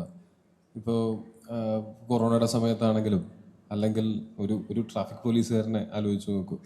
നമുക്ക് ഇപ്പോൾ ഇപ്പോഴത്തെ നമ്മളെ കേരളത്തിലെ ചൂടിൽ നമുക്ക് ഏതെങ്കിലും തണലത്തേക്ക് കയറി നിൽക്കാനായിരിക്കും നമ്മളെപ്പോഴും ആലോചിക്കുക. അങ്ങനെ നിൽക്കുമ്പോഴാണ് നമ്മൾ ഈ യാത്രകൾ മുടങ്ങാതിരിക്കാൻ, നമ്മളെ ട്രാഫിക് ബുദ്ധിമുട്ടില്ലാവാതിരിക്കാൻ വേണ്ടിയിട്ട് അത്രയും പുരി വെയിലത്ത് നിന്നിട്ട് അവർക്ക് വേറെ ഓപ്ഷൻ ഉണ്ടോയെന്ന് വെച്ചാൽ നമുക്കുള്ള അത്രയ്ക്കും ഓപ്ഷൻസ് ഇല്ല. ആ വെയിലത്ത് നിൽക്കുക എന്നുള്ളത് അവരുടെ ജോലിയുടെ ഭാഗമാണ്. അവർ നിൽക്കുന്നുണ്ട് രാവിലെ തൊട്ട് വൈകിട്ട് വരെ. ഒരു കൊറോണയുടെ സമയമാണെന്ന് വിചാരിക്കുക. കൊറോണയുടെ സമയത്ത് അവർക്ക് ചിലപ്പോൾ ഇപ്പോൾ എല്ലാവരും ഒരുപോലെ അല്ലല്ലോ. ഇപ്പോൾ കൊറോണ വരുമോ എന്ന് പേടിച്ചിട്ട് വീട്ടിലിരുന്ന് കുറേ ആൾക്കാരില്ലേ, അങ്ങനെ പേടിച്ച പോലീസുകാരും ഉണ്ടായിരിക്കില്ലേ. പക്ഷെ അവർക്ക് അങ്ങനെ ഒരു ഓപ്ഷൻ ഇല്ല. അവർ അന്ന് പുറത്ത് നിന്ന് ഈ നിരന്തരമായിട്ട് ഇങ്ങനെ കാര്യങ്ങൾ ചെയ്തുകൊണ്ടിരുന്നതുകൊണ്ടാണ് നമുക്ക് സുരക്ഷിതരായിട്ട് നമ്മൾ അകത്തിരിക്കുമ്പോൾ പോലും ഇവിടുത്തെ സിസ്റ്റം മൊത്തം റണ്ണായത്. അപ്പോൾ അതിൽ ഏറ്റവും പങ്ക് വഹിക്കുന്ന ആൾക്കാരാണ് ഈ പോലീസ്, പട്ടാളം തുടങ്ങി. ആ സമയത്തും അല്ലെങ്കിൽ നിരന്തരമായിട്ട് ഇങ്ങനെ ഈ ഗവൺമെൻറ്റിൻ്റെ സിസ്റ്റത്തിൻ്റെ ഭാഗമായിട്ട് ആളുകളുടെ ജീവിതം സ്മൂത്ത് ആക്കാൻ വേണ്ടിയിട്ട് വർക്ക് ചെയ്യുന്ന എല്ലാ വിഭാഗത്തിലുള്ള, എല്ലാ ഡിപ്പാർട്ട്മെൻറ്റിലുള്ള ഉദ്യോഗസ്ഥരുടെയും അവസ്ഥ അത് തന്നെയാണ്. അപ്പോൾ അവർ പലപ്പോഴും അവർക്ക് അവരുടെ പേഴ്സണൽ ആശയങ്ങളെക്കാളും അവരുടെ പേഴ്സണൽ ആവശ്യങ്ങളെക്കാളും അവർക്ക് സമൂഹത്തിന് അല്ലെങ്കിൽ അവരോട് ഇത് ചെയ്യാൻ പറയുന്ന സിസ്റ്റത്തിന് ഇമ്പോർട്ടൻസ്, പ്രയോറിറ്റി കൊടുക്കേണ്ടി വരുമായിരിക്കും. അങ്ങനൊരു കാര്യം നമ്മൾ ഈ സിനിമയിൽ ഡിസ്കസ് ചെയ്യുന്നുണ്ട്. ഇപ്പം എൻ്റെ കഥാപാത്രം കടന്നു പോകുന്ന കാര്യങ്ങൾ ചിലപ്പോൾ ഈ ചോദ്യത്തിന് ഉത്തരവും ആവുമായിരിക്കും. ഞാൻ നേരത്തെ പറഞ്ഞ ആ ക്യാമറ അങ്ങേറ്റത്തേക്കിനടുത്ത് ആ പ്രദീപ് എന്ന് പറയുന്നത്, ആ പ്രദീപാണ് അന്ന് ഞാൻ കാസർഗോഡിൽ നിന്ന് ഇന്ത്യ വിഷനിൽ നിന്ന് പോയി ഷൂട്ട് ചെയ്ത ക്യാമറയാണ് കേട്ടോ. പ്രദീപ് അങ്ങനെയാണ്, ഫ്രണ്ടിലൊന്നും വരില്ല. പ്രതിഭ ഒന്ന് കൈ വെക്കണം, പ്രതിഭ എല്ലാവർക്കും ഒന്ന് കാണുന്നില്ല. അതാണ്. ഓക്കെ, നമസ്കാരം ചേട്ടാ. ഓക്കെ, ഈ പ്രണവിനോടൊരു ചോദ്യം വരുന്നുണ്ടായിരുന്നല്ലോ. ഒരു ചോദ്യമുണ്ട്, അതിനൊപ്പം പ്രണവിനോടും ഉണ്ട്. സംവിധായകനോട് ഞാൻ അഭിമുഖത്തിൽ സംസാരിച്ചപ്പോൾ പറഞ്ഞിരുന്നു, രാവിലെ തൊട്ട് വൈകുന്നേരം വരെ ആളുകളെ തെറി പറഞ്ഞുകൊണ്ട് എങ്ങനെയാണ് ഒരു സിനിമ എടുക്കുക, എങ്ങനെയാണ് കോർഡിനേറ്റ് ചെയ്യാന്ന് അറിയില്ല, അതുകൊണ്ട് സൗഹാർദ്ദപരമായി സംസാരിക്കുകയാണെങ്കിൽ നല്ലൊരു ഔട്ട്പുട്ട് ഉണ്ടാവുമെന്ന് കരുതുന്നു. ഒപ്പം പറഞ്ഞത് നിങ്ങൾ ഉൾപ്പെടുന്ന ഒരു വിഭാഗം പലപ്പോഴും മലയാള സിനിമയുടെ ഭാഗമായി അധികം നമ്മൾ കണ്ടിട്ടില്ലാത്ത ഒരാളുകളും കൂടിയാണ്. കൂടുതലും സിനിമ പോലെയുള്ള മേഖലയിലേക്ക് അധികം വരാൻ താല്പര്യം പ്രകടിപ്പിക്കാത്ത ഒരു സമൂഹം കൂടിയാണ്.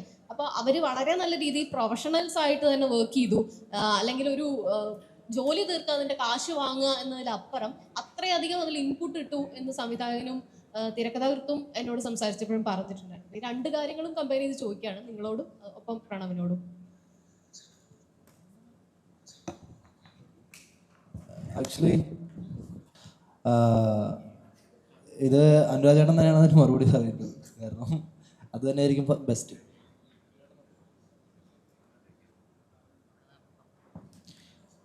ഇതിലൊരു ടീം വർക്കിൻ്റെ ഭാഗമായിട്ട് ഇത് സംഭവിക്കുന്ന കാര്യമാണ്. ഇപ്പം നമ്മൾ ഈ സിനിമ എക്സിക്യൂട്ടീവ് സ്ക്രിപ്റ്റ് വായിക്കുന്ന ഓരോ സീനിലും വായിക്കുമ്പോൾ നമുക്ക് അതിൻ്റെ എക്സിക്യൂഷൻ ലെവൽ ഏത് തരത്തിൽ ട്രിക്കി ആണെന്ന് നമുക്ക് ഉള്ളിലുണ്ട്. അത് ബോധപൂർവമായി നമ്മളതിൽ ഒരു ഭയങ്കര എഫേർട്ടൊന്നും എടുത്തില്ല. ഈ പറയുന്ന പോലെ നമ്മൾ ആദ്യം നമ്മൾ ചെയ്ത് ഒരു 3 മാസം മുൻപേ വയനാട്ടിൽ പോയി നമ്മൾ ക്യാമ്പ് ചെയ്തിട്ട് നമ്മൾക്ക് വേണ്ട തരത്തിലുള്ള ആൾക്കാരെ നമ്മൾ കണ്ടെത്തുകയും ഗ്രൂം ചെയ്യുകയും അവർക്ക് വേണ്ട സംവിധാനങ്ങൾ, ഇപ്പം ബേസിക് നീഡ്സ്, ഇപ്പോൾ സിനിമയിൽ പലപ്പോഴും ഇല്ലാത്ത തരത്തിലുള്ള ബേസിക് നീഡ്സ്, ഇപ്പോൾ നമ്മൾ ടോയ്ലറ്റ് സൗകര്യം, ഇതൊന്നും നമുക്ക് സാധാരണ ലൊക്കേഷനിൽ വലിയ ക്രൗഡ് വരുന്ന ലൊക്കേഷനിലൊന്നും ഉണ്ടാവാറില്ല. ബേസിക് നീഡ്സാണ് പറയുന്നത്. അപ്പം നമ്മൾ ഏതാണ്ട് ഒരു 15 ടോയ്ലറ്റ്സ് ഒക്കെ നമ്മൾ സെറ്റ് ചെയ്ത് വെച്ചിരുന്നു. അപ്പോൾ ബേസിക്കലി നമ്മൾ ലീഡ്, ഇപ്പോൾ ടൊവി അടക്കം ഏറ്റവും താഴെ വരുന്ന ജൂനിയർ ആർട്ടിസ്റ്റ് വരെയുള്ള ആൾക്കാരെ നമ്മൾ എങ്ങനെ കംഫർട്ട് ലെവലിൽ കൊണ്ടുപോകാം എന്ന ശ്രമം ഈ സിനിമയ്ക്ക് ആത്യന്തികമായി ഉണ്ടായിരുന്നു. അത് എൻ്റെ മാത്രമല്ല, നമ്മുടെ പ്രൊഡക്ഷൻ ഹൗസിനായിരുന്നു അതിൽ പൂർണ്ണമായ തീരുമാനം ഉണ്ടായിരുന്നത്. ഇപ്പം ഇതിൻ്റെ പ്രൊഡക്ഷൻ കൺട്രോളർ പ്രതാപേട്ടൻ, സക്കീർക്ക, അങ്ങനെ അരുൺ, പ്രണവ്, അങ്ങനെ ഒരുപാട് പേര് ഇതിൻ്റെ ഭാഗമായിട്ട് വർക്ക് ചെയ്തത് നമ്മൾക്കൊപ്പം. ഒരുപക്ഷെ നമ്മൾക്കാൾ മുന്നേ ഓടി അതിൻ്റെ കാര്യങ്ങൾ ചെയ്ത് അതിൽ ടേക്ക് പാർട്ട് ആയതുകൊണ്ട് ഒരു കംഫർട്ട് സ്പേസ് നമ്മൾ ഓൾറെഡി ഉണ്ടായിരുന്നു.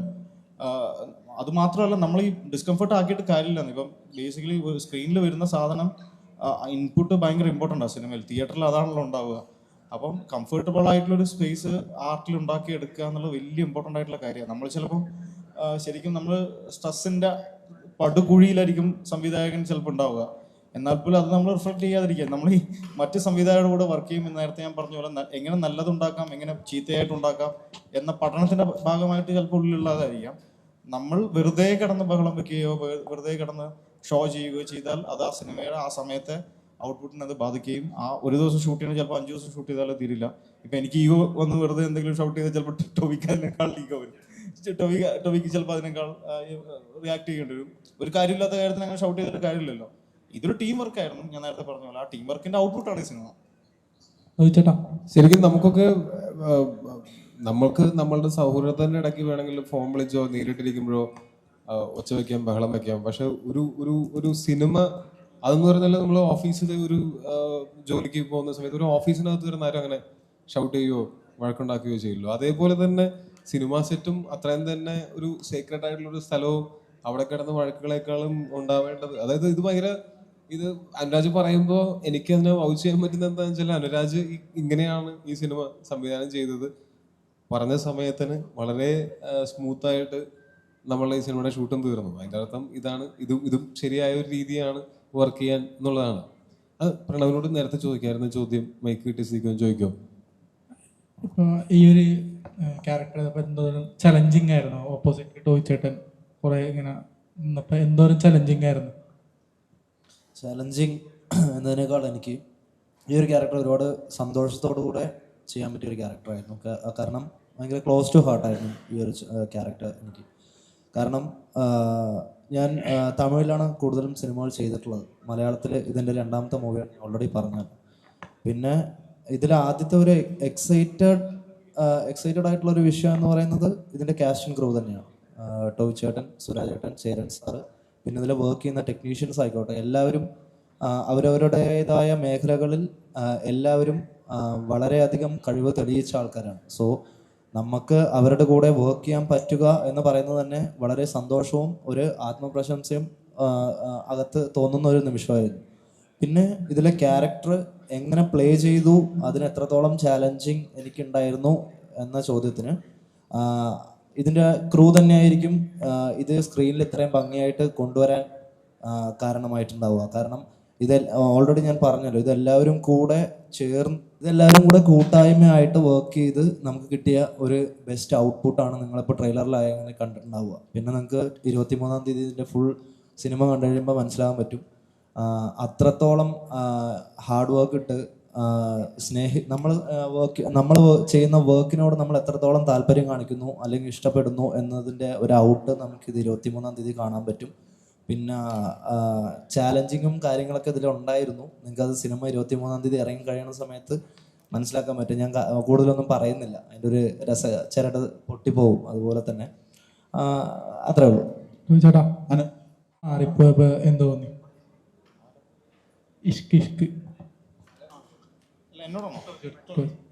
അല്ല, അത് ഞാനും അനുരാജും തമ്മിൽ 2014 സെവൻത്തിൽ ചെയ്യുന്ന സമയം മുതലുള്ള സൗഹൃദമുണ്ട്.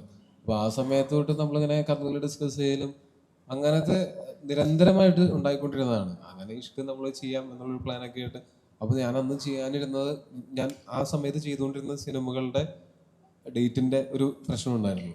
അപ്പോൾ ഞാൻ തന്നെയാണ് അനുരാജിനോട് പറഞ്ഞത്, അനുരാജ് വെയിറ്റ് ചെയ്യണ്ട, ഒരുപാട് വെയിറ്റ് ചെയ്ത് കഴിഞ്ഞാൽ നമ്മൾ ഒരു ഐഡിയ നമ്മൾ സിനിമയാക്കാനായിട്ട് ആഗ്രഹിച്ചിട്ട് ഒരുപാട് വെയിറ്റ് ചെയ്ത് അതിന് സിമിലർ ഐഡിയാസ്, പ്രത്യേകിച്ച് ഇഷ്കലെ ഐഡിയ ഒക്കെ ഭയങ്കര യുണീക്ക് ഐഡിയ ആയിരുന്നു. അത് വേറെ വന്ന് ആ സിനിമ വേറെ ആരെങ്കിലും ചെയ്ത് പോയി കഴിഞ്ഞിട്ട് അനുരാജ് ഇത് അന്ന് തന്നെ എടുത്താൽ മതിയായിരുന്നു എന്നൊക്കെ ചിന്തിക്കുന്നതിനേക്കാളും നല്ലത് ആസ് എ ഫ്രണ്ട് എനിക്കും വേണ്ടിയിരുന്നതെന്ന് പറഞ്ഞാൽ അനുരാജ് ഞാൻ പേരം ചെയ്യുന്ന സമയത്ത് ജിതിൻ്റെ അടുത്തും പറഞ്ഞിട്ടുണ്ട്, വെയിറ്റ് ചെയ്യല്ലേ, നിങ്ങൾ വേറെ എന്തെങ്കിലും ചെയ്യും, അല്ലെങ്കിൽ ഈ സിനിമ തന്നെ വേറെ ആളെ വെച്ച് ചെയ്തോ എന്നൊക്കെ പറയുന്ന ആളാണ് ഞാൻ. കാര്യം വെച്ചാൽ എനിക്ക് ഭയങ്കര പ്രഷറാണ് എൻ്റെ കൂട്ടുകാർ എനിക്ക് വേണ്ടി വെയിറ്റ് ചെയ്യുന്നു എന്ന് പറയുന്ന സമയത്ത്. അങ്ങനെ അനുരാജ് പറഞ്ഞാൽ ഞാൻ ഇങ്ങനെ ചെയ്താലോ, ഇങ്ങനെ ഒരു ഓപ്ഷൻ നോക്കിയാലോ തോന്നിയപ്പോൾ ഞാൻ തന്നെയാണ് അതിൻ്റെ ട്രെയിലറും ടീസറും ഒക്കെ ഞാൻ ഷെയർ ചെയ്തിട്ടുണ്ടായിരുന്നു. അപ്പോൾ എനിക്ക് അനുരാജിൻ്റെ പടം എന്ന് പറഞ്ഞാൽ എൻ്റെ പടം പോലെ തന്നെയാണ്. അതിനകത്ത് ഞാൻ ഉണ്ടെങ്കിലും ഇല്ലെങ്കിലും അത് ഷെയ്ൻ നിഗം ചെയ്തു, അത് ഗംഭീരമായിട്ട് ചെയ്തു. ആ സിനിമ ഇവിടെ നന്നായിട്ട് ചർച്ച ചെയ്യപ്പെട്ടു, എല്ലാവർക്കും ഇഷ്ടപ്പെട്ട സിനിമയായി. അത് എല്ലാ നല്ല സിനിമയും ചിലപ്പോൾ നമുക്ക് ചെയ്യാൻ പറ്റിയെന്ന് വരില്ല, പക്ഷെ അതുകൊണ്ടാണല്ലോ അനുരാജ് എനിക്ക് മറ്റൊരു സിനിമയുമായിട്ട് ഞങ്ങളിപ്പോൾ ഒന്നിക്കുന്നത്.